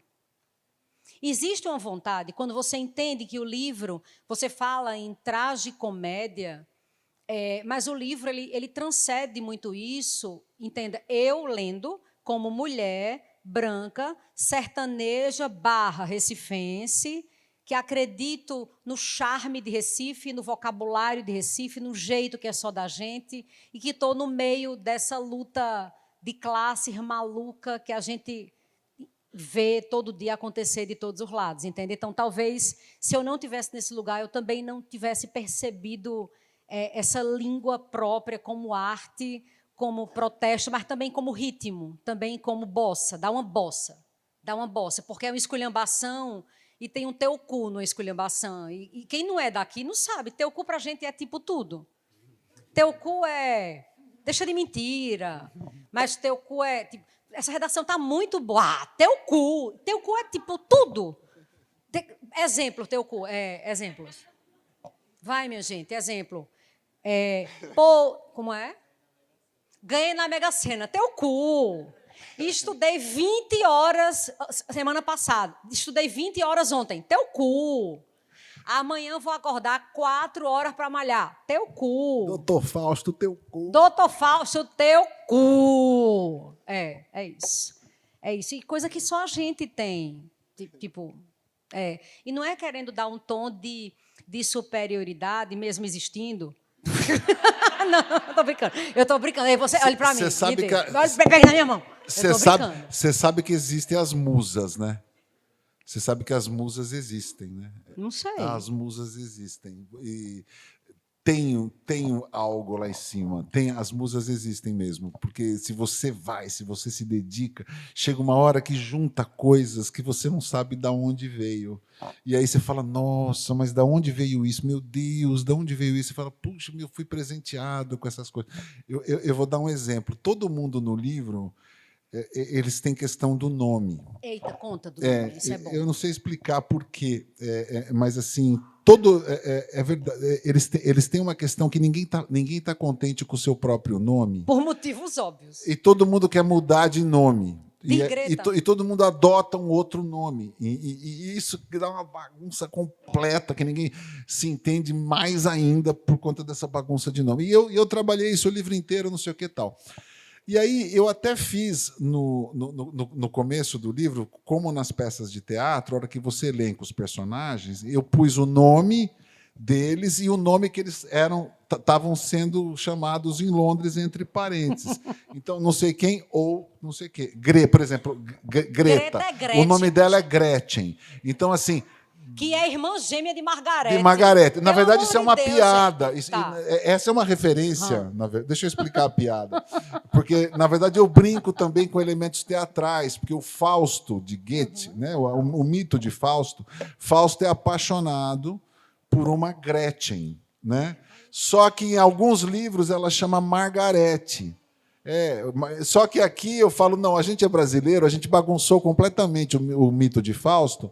Aqui, a Gretchen... A Gretchen de Recife, você não está entendendo. Então, do nada, eu estou imaginando Gretchen. O livro traz Greta essa Londres, mensagem. pelo amor de Deus, o livro traz essa mensagem também. A gente é brasileiro, a gente é do Recife. A gente faz o que a gente quiser com os mitos todos. Então, a gente é um mito Gretchen. A gente é um mito. Então, o meu Fausto, a Gretchen é a filha dele. Gente, não é chuva não, vai dar tudo certo. É a filha dele.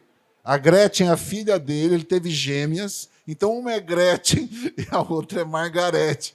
Tanto que alguém lá fala, mas elas não são a mesma pessoa na mitologia? Eu brinco com isso. Mas, enfim, eu estou falando dos nomes. Né? E aí, na hora de dedicar o livro, porque o livro também faz referência ao maracatu e faz referência, na verdade, aos desfiles do Rei Congo, que é uma das coisas mais loucas que eu já li na minha vida, que é da história do Recife, e é impressionante como isso é pouco trabalhado pela arte.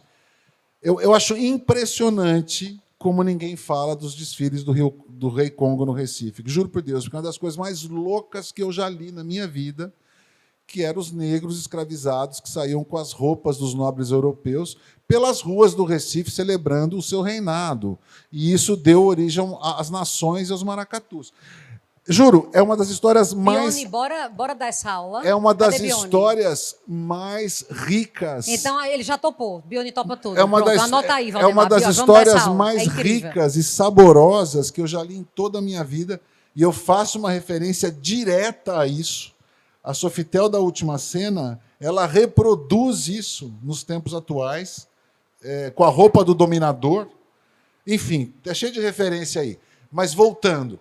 Essa coisa do nome. E aí eu falei, eu vou dedicar esse livro para quem eu queria muito que ele fosse dedicado, que é a Dona Santa, que é a rainha, foi rainha do Maracatu Elefante, do Nação Elefante, que dos maiores maracatus desse Recife. E eu vi desfiles, né, o que sobrou das cenas. Aí eu fiz pesquisa de fato, e fiquei completamente apaixonado. Tem vídeos incríveis do Maracatu Elefante, tem vídeos da Dona Santa, e quando eu vi que ela também era chamada de Santinha, e tem um texto que falava assim, Dona Santa, entre parênteses, ou Santinha, eu falei, as musas existem, isso me foi dado de presente, e acho que esse livro pode dar certo, talvez, porque é tão forte isso. Você talvez não tenha ideia, mas esse livro marca uma nova fase da literatura. Eu tenho certeza. Aí... Sim. Vocês vão entender quando lerem, vocês vão entender pela forma como é lido. É só assim. Gente, entenda, é só um livro diferente de tudo que é livro. É isso. É um livro... Veja, eu leio muita coisa. Mas é o livro mais diferente que eu li a forma de composição, de construção, de tudo, dos últimos 15 anos, assim. Veja, eu não estou exagerando. E a exigência desse leitor, do espectador, a atenção, a capacidade subjetiva, o apego ao personagem. Então, para mim, é uma honra gigante. Quando eu disse a ele, nós nos conhecemos de um jeito absurdamente inusitado, como são todos os meus encontros na vida, com todo mundo. E quando eu disse a ele, você tem que lançar esse livro em Recife, o livro não estava nem pronto. E ele disse, ai, meu Deus, eu não acredito, isso vai existir. Não foi, Jana? E não vai acontecer, e como é que vai para Recife? E como é que eu vou para Recife? Meu Deus do céu, e será? E o que é que o povo vai achar? E como é que vai ser? E eu disse, veja, eu só quero ler antes para eu poder dizer qualquer coisa. E quando eu peguei o livro para ler, eu disse, é uma nova fase, vem. Sabe assim, está na hora de virar a página, é preciso que as pessoas tenham coragem de escrever como arte, por voltar a acreditar na arte. Exato. Não escrever para ter mais uma publicação como best-seller, entende? Mas escrever para que as pessoas certas leiam. Então, eu acredito que vocês sejam as pessoas certas lendo Meio do Céu. E, Bira, muito obrigada, véio, pela coragem. Espero que, na sexta-feira, ele e Janaína foram lá para casa e eu disse, eu preciso que vocês vivam um pouco, eu quero que vocês sintam o cheiro de Recife. E aí, claro que Garrido, meu amigo, gente, todo mundo conhece Garrido de foto das obras de arte. Garrido, eu soube que quando você foi ao curso, alguém parou você e disse, você é o Garrido da galeria. E tu, meu Deus, ele já me conhece. Eu disse, famosinho. Garrido e Carol. Cadê Carol? Tá aí? Maravilhosíssima. A gente foi para andar pelo meio do Poço da Panela e estava tendo, eu não sabia exatamente o que estava tendo, mas essa intuição doida em mim não falha e era vá. Aí Robson, Fernanda, a hora. Fernanda, levar esse povo para lá. Garrido com medo, eu soube depois. Garrido chegou para mim, já bebo, com 2 cervejas. Garrido é bom porque eu tenho uns amigos baratos, 2 cervejas, acaba, bebo. Ele chegou aí e fez, tu tem uma estrela. Eu disse, estrela? Minha irmã, a gente estava na tua casa, sem ouvir barulho de nada, tu cismou dizendo, bora. A gente podia ter chegado aqui, podia não estar tendo nada. E olha o que está acontecendo neste lugar. Um lugar muito mágico. Aquele menino, eu esqueci o nome dele, que levou a gente para ver as obras de Fernando. Está ali, Diogo está ali. Então, assim, e do nada, esse homem chorando no Poço da Panela, emocionado vendo o povo. Ele, meu Deus, isso aqui dá um livro. Aí olhava para o outro canto e fazia, isso aqui dá 2 livros. Isso aqui é um filme, isso aqui é uma peça.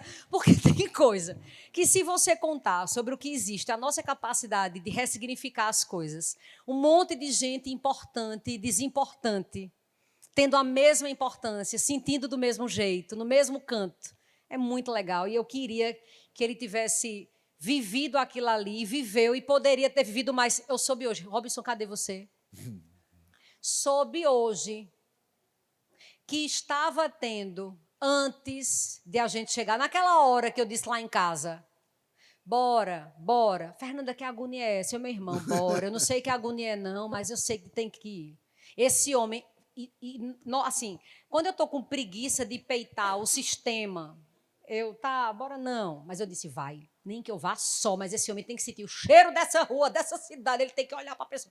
E se não tiver nada, vai ter, porque está aqui, minha intuição, JC está aqui, vá.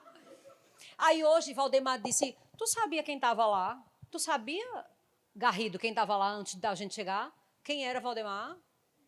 Ciba tinha antes, Ciba e Marcel Salou. Toma. Culpa tua, que não foi antes. Entendeu? E aí, como é o quê? O quê, Janaína? Culpa, sim. Claro que foi. Eu querendo ir, gente, bora. Velho, você não vai se arrumar não do jeito que eu tava, gente, de chinelo, tipo, meu irmão, bora. Só vou me desempiriquitar e bora. E, de repente, o Poço da Panela tem isso. Aí, do nada, uma casa maravilhosa, uma francesa artista incrível, que é a Oficina de Arte. Oficina de Arte não, é Poço das Artes. Um lugar maravilhoso. Enfim. E eu acho que ele está saindo daqui com outro livro já escrito, né? Na cabeça, pelo menos, tá. Ou não? Estou matutando. Ih!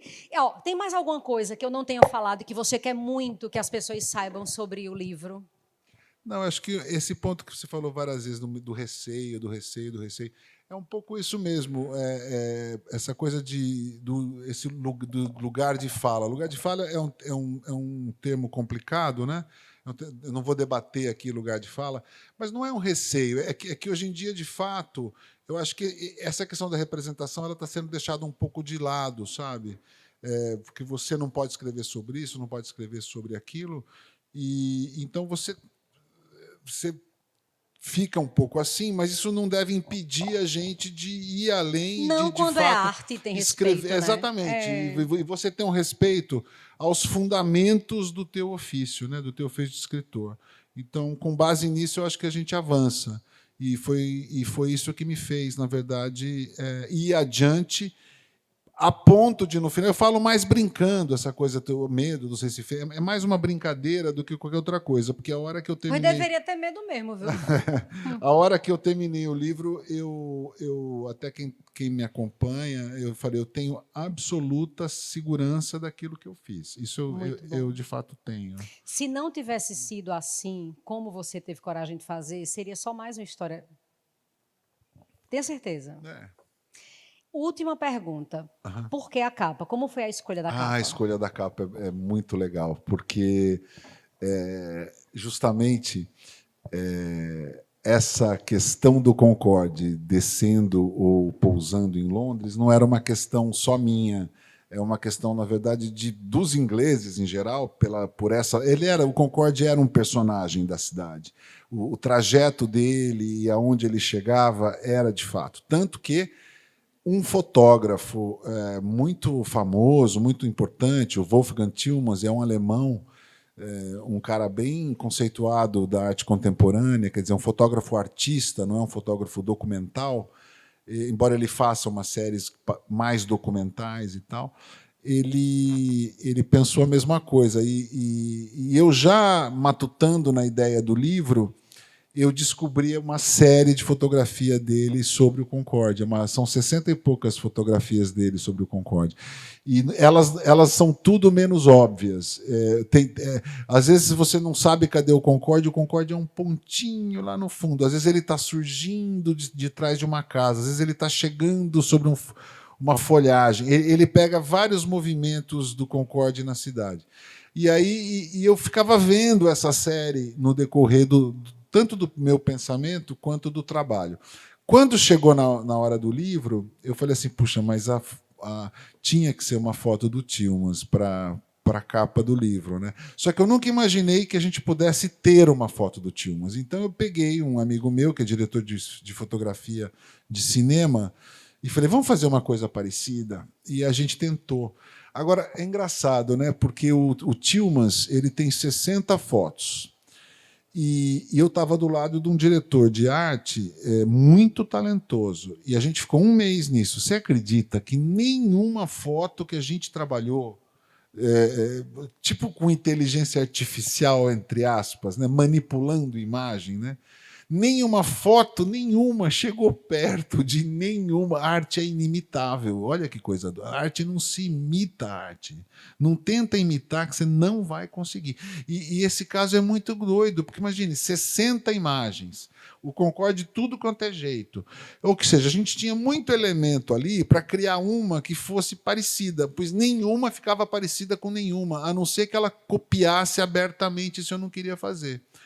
Aí eu tomei coragem, falei, deixa eu ir atrás de uma foto do Tillmans, e eu vi que era mais barato do que a gente imaginava. Aí eu liguei para a galeria dele lá em Londres, e essa foto ela me pareceu exatamente, das fotos do Tillmans, a que mais traz o espírito do livro, porque ela não é óbvia. Não, ela não é óbvia. E ninguém imagina ser Londres.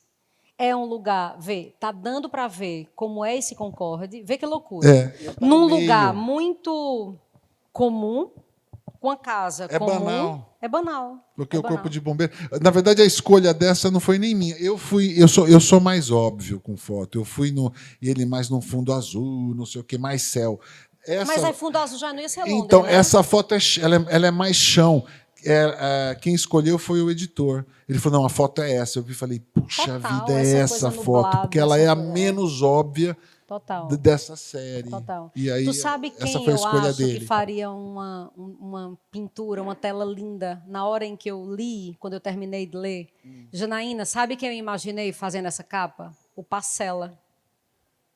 Caio O Pacella. Caio Pacella faria. Ele daria um significado... Eu imaginei muito uma capa do Caio aí. Você não sabe o que eu vi de céu, porque eu peguei e falei, não, eu queria... Van Gogh também. Turner. Se fosse pensar o pintor Turner, né? Porque o inglês, aquele céu convulso, eu vi várias telas do Turner. Eu falei, de repente, uma tela do Turner, né? Mas eu falei, não, tem que ser o Concorde. Tem que ser o Concorde, tem que ser gente. o Tillmans. Até porque, se vocês não tivessem tendo essa explicação toda do Concorde, ninguém iria entender nada todo dia, em todas as páginas em que o Concorde aparece. O Concorde aparece em quase todas as páginas do livro. Eu anotei no papel em quantas páginas ele aparece. Mas aparece em todo momento. Tá, uma cena, o pau comendo, e de repente a pirralha chora. Né, chora, a menina chora. Eita, que horas são? E o céu? Que oração não, que hora é Que hora é essa? Que hora é essa? É. E esse Concorde é esse símbolo dessa tecnologia que se promete, mas que não se vem, e não, divide, que dá errado, todo mundo, né? e que dá errado. Dá errado. A tecnologia que dá errado, né? Eles dizem que não, que nunca dá errado, né? Nunca dá errado, daí dá tudo errado, e todo mundo, nossa, mas deu tudo errado. É isso. É um Nossa, pouco o Concorde caiu. O Concorde caiu. Nossa, né? o A Concorde inteligência artificial caiu. não vai trazer tudo de bom? Não. Não. Não. Não. A internet, a rede social não trouxe paz e democracia? Aí dá tudo errado e ninguém sabe o que deu errado. É isso. É um pouco isso. O que você quer, assim, a sua pretensão de mensagem principal em relação ao livro que você hoje nota que nasceu? Tipo, o que é que você quer que as pessoas percebam, assim, de forma gritante? Eu quero que elas... Posso ser muito sincero? Sim, eu quero que muito. elas amem o livro. Eu quero que amem o livro. Por quê? Porque eu acho que o amor é muito... Eu acho que tem um momento da arte que é o momento mais legal da arte. É a hora que você ama aquele trabalho. Tudo bem, tem tudo. Tem a ideia, tem a técnica, tem a pertinência, tem a história, tem tudo isso, tem tudo isso. Mas tem aquela coisa de você pegar aquele trabalho para você e você incorporar ele na tua identidade. Isso é amar o trabalho. Os meus artistas prediletos, em qualquer área, são artistas que eu, acima de tudo, eu amo aquele artista. Então, assim, eu acho que é o maior sucesso que um artista pode ter em relação ao seu público é chegar... Digo, tem tudo que é admirável, admirar, mas tem o além do admirar, tem o amar, que você fala, nossa, me deu tanto prazer. Sabe, ele sente a tua entrega, e ao sentir a tua entrega, ele também se entrega para você. Esse momento entre o escritor e o leitor que eu acho que eu busco. Porque as pessoas, de fato, amem o livro, tragam aqui no peito e falam, nossa, como eu gosto desse livro. Ai, que lindo. É verdade. Eu acho que agora vocês entendem o porquê de eu querer tanto que vocês viessem para cá para sentir isso. Porque a maioria nunca tinha visto o lançamento, nunca tinha conversado com o escritor. Alguém quer fazer alguma pergunta? Alguém? Eu nem me lembrei de perguntar se alguém quer perguntar. Alguém quer fazer alguma pergunta? Alguma coisa que não foi tratada? Não perguntem como acaba o livro. Sim, pelo amor de Deus, até porque a gente nem vai te dizer. Foi bem, assim, foram 3 pontuações que eu tive. Eu lembrei muito do filme Que Horas Ela Volta, essa estrutura social, assim, de que a menina não pode estar ali, ela não pode estudar, ela não pode ser. Aí a capa me remeteu o avião, né, no meio do céu, a transmodernidade, aquela ideia de progresso, mas sustentando muito o passado. Aquele passado total, retrógrado, podre, enfim, necrosado, como você disse. Aí, quando você falou dela, por ela ser negra, ela ocupar um espaço que não é dela, lembrei muito de Carolina Maria de Jesus, quando ela fala... até hoje ela não é reconhecida, ela não recebe... em nome de Jesus, ela vai ser reconhecida, mas ela não ocupa esse espaço ainda. E essa menina, mesmo estando lá, com o meio do céu, assim, elas partem do mesmo mesmo assim, o cara ainda fica, você tira o espaço dele, você tira o chão dele, e mesmo assim, ela ainda não é igual à menina, ela não tem o mesmo do céu, as mesmas oportunidades, porque a sociedade retrógrada foi com ele, mesmo ele saindo do país. Aí eu simulei muito. O cara, o avião supersônico, aquela coisa magnífica, meu Deus, moderníssima, mas com aquele passado ainda tão podre, tão necrosado. E Londres, quando você falou de Londres, por que Londres? Logo veio na minha cabeça, porque a Inglaterra foi aquela que, a da lei, né, não podia transplantar mais escravos da África para cá. Só veio isso na minha cabeça, quando você disse, mas você teve uma explicação mais subjetiva. Mas Londres é exatamente isso. Londres é o paradigma, né, de modernidade muito forte, né? É lá que nasceu a ideia de modernidade, é Londres. A gente está falando de espaços. Eu queria, na verdade, é meio pretensioso falar isso, mas eu queria construir personagens históricos. Eu queria construir personagens com o pé na história, que a história tivesse um lugar no livro. Embora ele seja um livro contemporâneo e ele fale do hoje, do ontem, né? Porque ele se passa no dia 25 de julho de 2000. A ação é muito precisa, mas é a nossa época, né? E eu queria que ele tivesse essa perspectiva histórica. Eu acho que isso é uma coisa que falta muito também.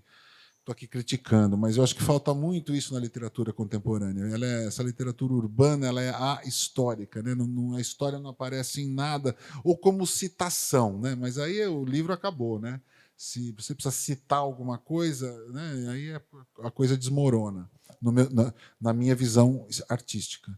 Mas então foi tudo um pouco, foi tudo foi pensado e parece contraditório o que eu estou falando, mas tudo isso é pensado, fica lá guardado e a hora que você vai escrever, isso tudo vem, mas isso tudo vem naquele jorro dramático, né? Mas eu queria que isso que você está falando está absolutamente correto. Eu queria que tanto o Recife com seu cabedal histórico, quanto Londres com seu cabedal histórico, estivessem presentes como base dessas personagens. Você está certíssimo. O sentido é que as decisões tomadas lá em Londres impactaram também aqui muito, né, na questão econômica da gente. E Sim. Aí eu acho que faz realmente muito sentido no que você disse, ligar Pernambuco com Londres e essa rebelião dela, né, vai tomar no cu, seu Fausto, você não é nada. Não, mas... vai tomar no cu, não. É tipo, doutor Fausto, teu cu. Isso tem alguma relação com a dedicação que você fez para a moça do Congo? Dona Santa. Sim. Assim, esse ato de se rebelar e de ocupar um espaço que não é seu e de você peitar o cara e falar, não, você não é nada. Mas o maracatu é isso. Os desfiles do Congo eram isso, quer dizer, eles são híbridos, né? Quer dizer, porque o nosso amigo historiador pode falar isso muito melhor do que eu, mas, na verdade, os historiadores olham para os desfiles do Rei Congo porque assim, a polícia contava com aquilo e com os reis Congo como elemento de ordenação dos negros, de certa medida. Então, fica um pouco... O que aquilo é submissão e o que aquilo é afirmação de uma cultura, é desafio, fica meio, sabe, fica meio ambíguo, há uma certa ambiguidade nisso, de certa forma. E tanto que a atitude da Sofitel, aí eu vou dar spoiler, mas ela é um pouco ambígua. Quando, assim, eu poderia dizer que o livro não fecha as questões. Ele não é um livro que fecha as questões. Ele é um livro... Você deve ter sentido isso no final. Ele não é um livro que te traz fechado uma receita para essa questão. Na verdade, o que ele faz é jogar para o leitor algumas decisões. É o leitor que vai... A reflexão. A gente sabe o que de repente Isaías decide fazer. Ele não eu não traz. Vou contar não, gente. Eu não vou contar não. Eu Pode não, ser que em sala de na aula verdade, eu conte, eu não mas consegui. Eu simplesmente não consegui fechar. Eu falei, eu não vou fechar, não dá para fechar. Mas você não conseguiu porque não tem fechamento. Não tem fechamento. É esta geração e talvez a seguinte que vai conseguir fechar. Entende? Porque não tem como a gente voltar e fazer diferente. Não tem. Enquanto a gente não tiver noção de que parte a gente ocupa da história Exato. e do que a gente precisa fazer com esse passado para que ele não se repita, já que esse presente é cheio de passado, minha amiga Lília é que diz isso. Exato. Não tem como terminar. Exatamente. Não tem como terminar. E outra coisa, né? E aí vem também um pouco da minha escolha pela forma teatral. Tem muita gente que fica surpresa de eu ter feito um livro que não é necessariamente para ser encenado. E eu tenho uma. Mas ele encenado deve ser gostoso. Não, demais. mas ele deve ser. Mas o meu projeto era literário. Total. E por quê? Porque eu acho. E aí eu também deixo um pouco questões em aberto, porque o que quer que tenha que ser feito, ele tem que ser feito pelo coletivo. E o teatro ele é a arte do coletivo. E eu entendia que, como escritor, mais do que eu trazer esse eu narrador, ou eu imaginar um narrador, ou eu me colocar, eu e minha história. Eu acho que eu não sou um personagem histórico o suficiente. Quem vem do interior de São Paulo não tem muita história para contar. A história é mais. Jeca Tatu que diga, a história é mais complicada ali. Mas nem vou ficar elaborando isso aqui. Mas o que eu quero dizer é que eu questiono um pouco esse narrador e eu achei mais interessante e mais pertinente, inclusive se a gente for pensar na literatura como elemento político, trazer a polifonia, trazer o conflito estabelecido, social estabelecido, e botar todo mundo para conversar e ver o que sai disso. Num primeiro momento, pode ser que saia essa barafunda, essa cacofonia, mas essa instância ela tem que ocorrer, que é a instância política, né? Em último, todo mundo tem que sentar, o pau tem que comer, e o pau comendo, talvez a gente chegue em algum lugar. Então, tem um certo parâmetro aí político e social nessa escolha, na escolha do formato teatral, que o teatro é das artes literárias, o teatro é a arte do encontro, ele é a arte da coletividade, né? Tem isso. Mais alguma pergunta, gente? Ai, muito bom, diz. Para esse tipo de desconstrução ou construção, porque eu ainda não li, né? Dos personagens, eu queria saber um pouco mais assim da visão entre a virada de século também, né? Que, como passou por os anos 2000, se fez participar ou se construiu a parte dos personagens em si, ou se foi mais um desafio para você. Então, a virada do século... Você sabe que... Então, aí vem um pouco aquilo que é... Aí vem um pouco de autobiográfico, porque, de fato, eu estava lá, eu vivi, nesse dia foi um dia difícil para mim, então eu quis contar essa história e eu situei ela no tempo e no espaço, porque eu queria situá-la no tempo e no espaço. Então, teve aí um elemento autobiográfico assumido e tal, e fui lá e cravei.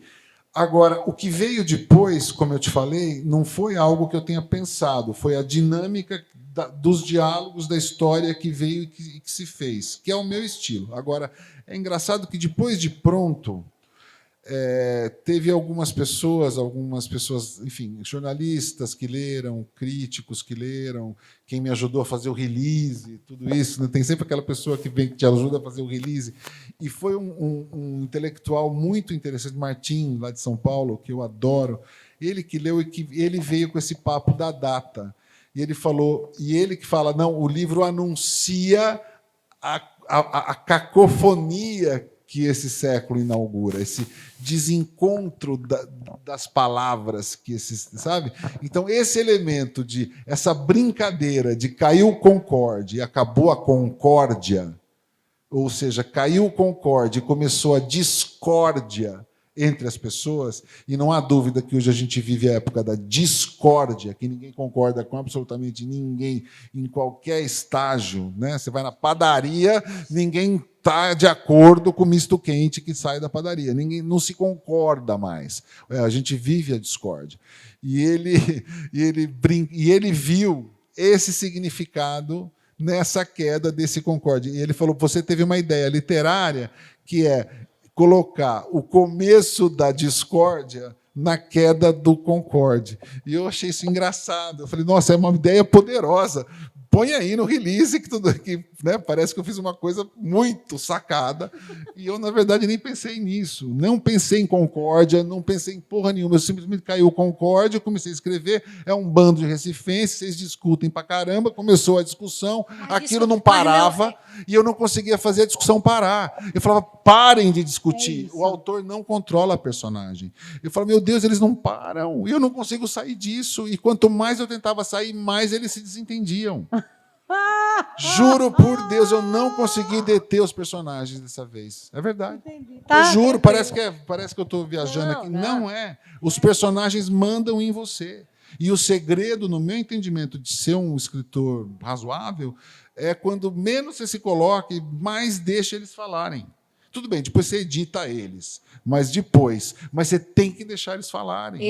Você refez escreveu quantas vezes? Milhares de vezes. Esse livro foi reescrito milhares de vezes. Para vocês terem uma ideia, no ano passado, foi o ano do lançamento, que foi que eu tinha que entregar o livro, de janeiro a agosto, eu juro por Deus, eu escrevi 3, 4 horas por dia, todos os dias, mas todos os dias, sábado, do segundo, carnaval. Eu tenho testemunhas arte, aqui, gente. há testemunhas nessa sala. Bob Gooder, não. Carnaval, Páscoa, domingo, e o porteiro do prédio que eu trabalhava, né, que eu tinha escritório na época, coitado desse cara, eu chegava lá domingo, 7 horas da manhã, ele falava, eu acordava ele. Ele falou: meu Deus, mas o que você está fazendo aqui? Eu falei: eu tenho que reescrever a cena tal. Porque escrever é reescrever, né? E é de fato, e dá muito trabalho, é um trabalho muito insano. Então, isso porque eu já estava há quase 2 anos escrevendo. Então, aí foi o... E o Enem quer que vocês façam isso com 90 questões, né, minha gente? Em 5 horas e Escrever dá meia. muito trabalho. Escrever é trabalho. Tanto que agora eu vou começar mais um, e eu falei: ai, meu Deus, será que é isso que você quer mesmo? Porque eu sei o que é. É muito difícil. Cada palavra, cada vírgula. Você tem um livro, ele tem um livro, gente, que é Um Nazista em Copacabana. Eu já tinha ouvido falar. Esses foram 6 anos. Incrível, 6. assim. O que eu ouvi falar, a crítica é muito boa. Foi um livro que concorreu ao Prêmio Oceanos e foi finalista do prêmio em 2019. Indico, assim, a curiosidade. Eu quero ler primeiro para saber, se eu indico mesmo. Que ótimo. Leia primeiro, claro. Não, mas eu acho que... Enfim, eu acho que o que vier é muito legal, porque você sabe muito o seu papel, assim. O que é que você quer, o que é que você faz, o seu trabalho. E as pessoas têm que conhecer isso, a gente tem que vender esse livro. Eu vou falar uma coisa sem modéstia. Eu sei o que é bom, e sei mesmo, isso eu sei. Posso dizer que eu sei. Me orgulho de saber o que é bom. E eu assim, quando eu vejo o que está escrito, eu já analisei texto, eu trabalho com texto há muito tempo, para tudo quanto é lado. Chega texto para mim no segundo parágrafo, eu sei se ele é bom ou não é. Eu sei, eu tenho essa capacidade. Eu também. E por saber...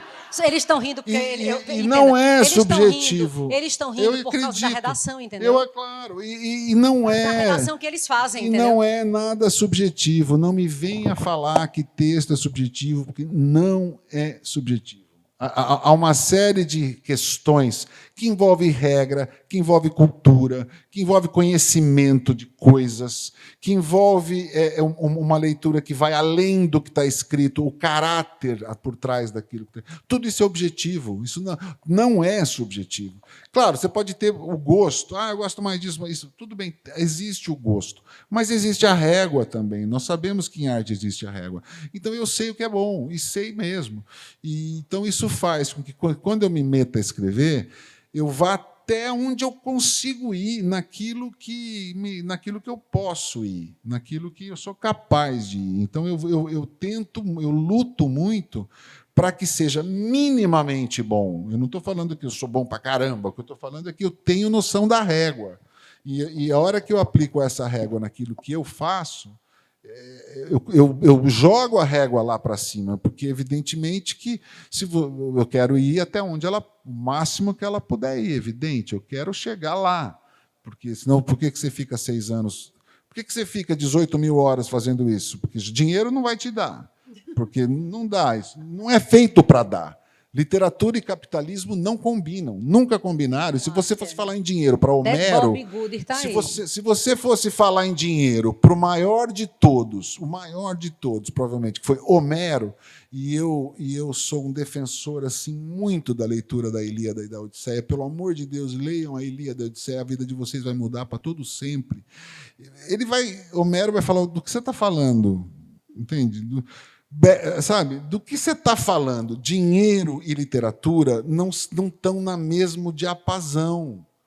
Você nem deve colocar, porque você vai se frustrar. Eles não funcionam na mesmo diapasão. Não é para isso que é feito literatura. Literatura não é feita para ganhar. Não existe dinheiro nesse universo. Eventualmente, você pode ter um puta sucesso, pode ser fora da curva e você pode até ganhar algum dinheiro, mas não é disso que se trata. A tua régua jamais vai ser quanto um livro fez de dinheiro.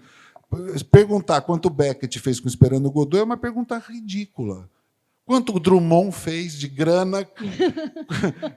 Imagine alguém chegar para você e falar: escuta, mas quanto o Drummond faturou? Manuel Bandeira. Entendeu? Quanto é que Clarice Lispector levou para escrever Hora da Estrela? É uma piada, ó, o ato falho. É uma questão ridícula. Ela não cabe, essa questão. Então, assim, se não é dinheiro que está em jogo, alguma coisa também tem que estar em jogo, né? O que está em jogo? É incrível. Eu posso responder o que está em jogo? Pode. A imortalidade. O prêmio não é dinheiro. O prêmio é a imortalidade. Porque, como diz o Fernando Pessoa, ao gramático cabe a vida eterna. Ou seja, aquele que consegue chegar na linguagem e consegue avançar na linguagem, ele vai ter a imortalidade. E é o tempo, é o único juiz, né? O tempo é o único juiz da arte, é o tempo, o único. Você pode ver tudo. Ele foi fundo agora. Não, mas é verdade. É verdade. Isso é uma verdade. Não sou eu que estou falando. Quem sou eu para falar isso? Assim, não há outro juiz para a arte que não seja o tempo. Nenhum juiz, nenhum outro critério mundano atual vale nada. Prêmio, fama, aplauso, conhecimento, tudo isso é bom. A gente quer, é gostoso ter um monte de gente aqui. É maravilhoso ouvir o que ela está falando aqui do meu trabalho. Está tudo certo, eu luto por isso. Claro, sou humano, estou aqui.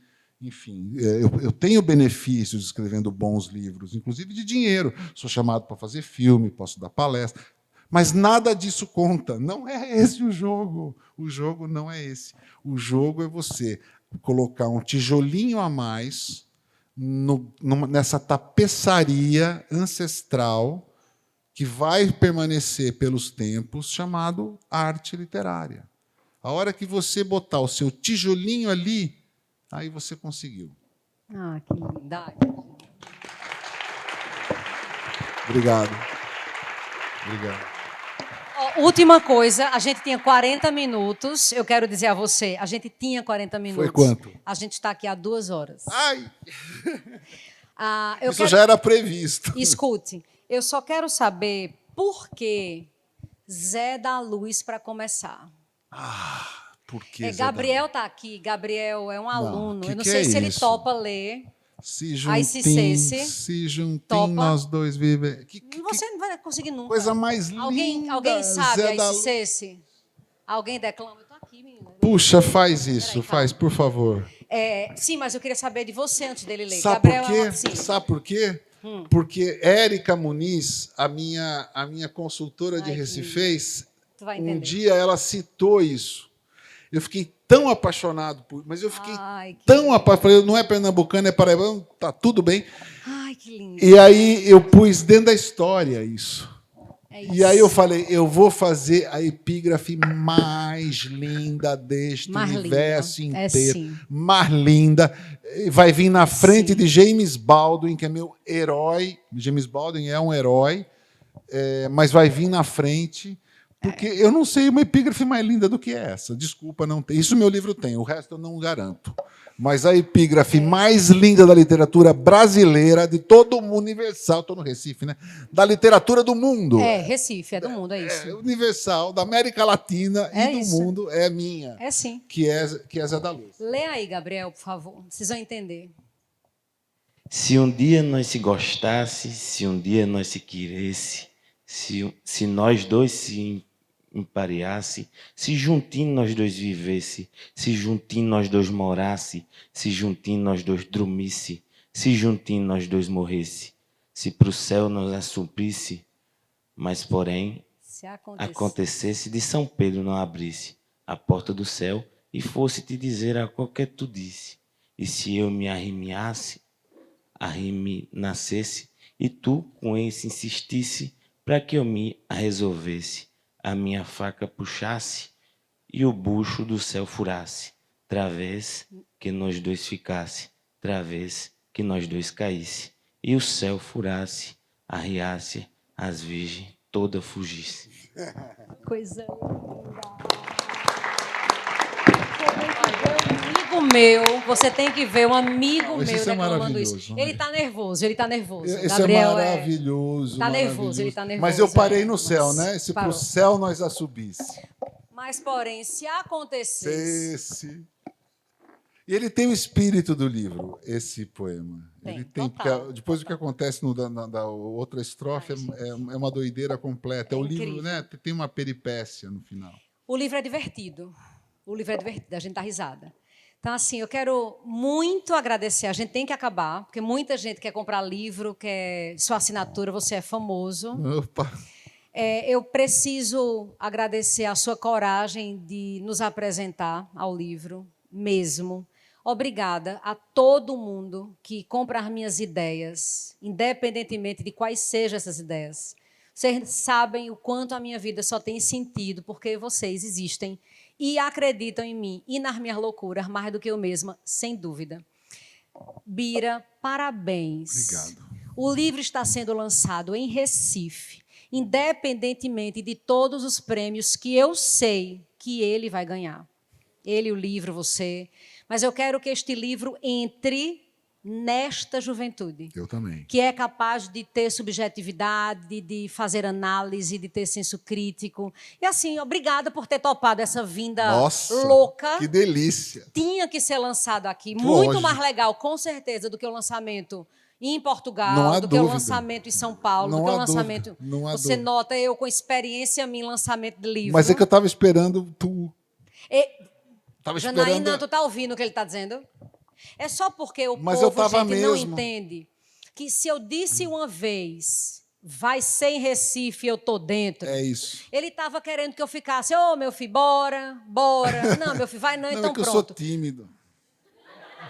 Mas quando eu soube que o livro tinha sido lançado, a gente se encontrou na SP Arte, e eu disse, Janaína, eu não estou acreditando que o livro foi lançado. É isso mesmo? Tá bem, tudo certo, resolva assim. Manda aí um áudio. Seu filho de uma puta, você lançou o livro em São Paulo, no Rio de Janeiro, em Lisboa, e não vai lançar em Recife. Beleza, depois não diga que eu não avisei. Tchau. Foi assim ou não? Foi exatamente É assim. isso. Muito obrigada. É Obrigado. isso, gente. Livro Obrigado. lançado. Obrigado. Muito, muito obrigada.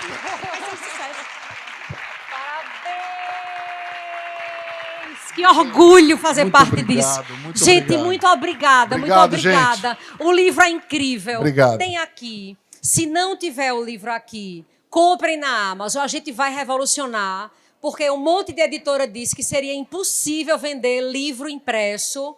E a gente tá para mudar essa palhaçada toda que é esse mercado editorial e mostrar que o que vale é o cheiro do livro, é a página sacudindo na cara da gente. É lógico. Para mostrar que a arte existe. É lógico. Tem alguma coisa para dizer a eles? Muito obrigado. Obrigado. Se vocês lerem, Depois manda um recado para mim. Gostou, não gostou? Como é teu Instagram? Tá ali. Tá lá, Moarrec, arroba no Instagram, tô lá. Vai ser um prazer para mim ouvir vocês, qualquer que seja a Gente, leitura. não vai embora não pra tirar foto. Peraí, pra tirar aquela foto virada pra ali. Aquela foto aqui importante que vira pra lá e faz a volta. É daqui pra cá. Sim, todo mundo levanta pra fazer volume, pra não mostrar nenhuma cadeira. Vai, gente, vem pra cá, menino. Menino pra cá. Vem pra cá. É. Vai, faz volume, gente. Vai, faz volume. Vai pro meio. Vai, minha gente. Levanta o braço, volume. Não fica perto, não. Fica longe, tipo, pra mostrar que tá lotado. Da juventude. Quem tiver com o livro já, levanta. Tá aqui o meu mesmo, tá aqui todo marcadinho. Ninguém vai querer pegar emprestado o meu, que já tá todo marcadinho. Levanta o braço! O livro, o braço. É isso.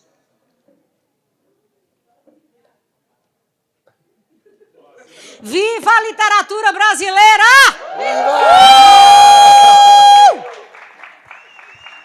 A gente vai sobreviver, porra! Vai! Viva a arte! Parabéns, meu amigo. Obrigado.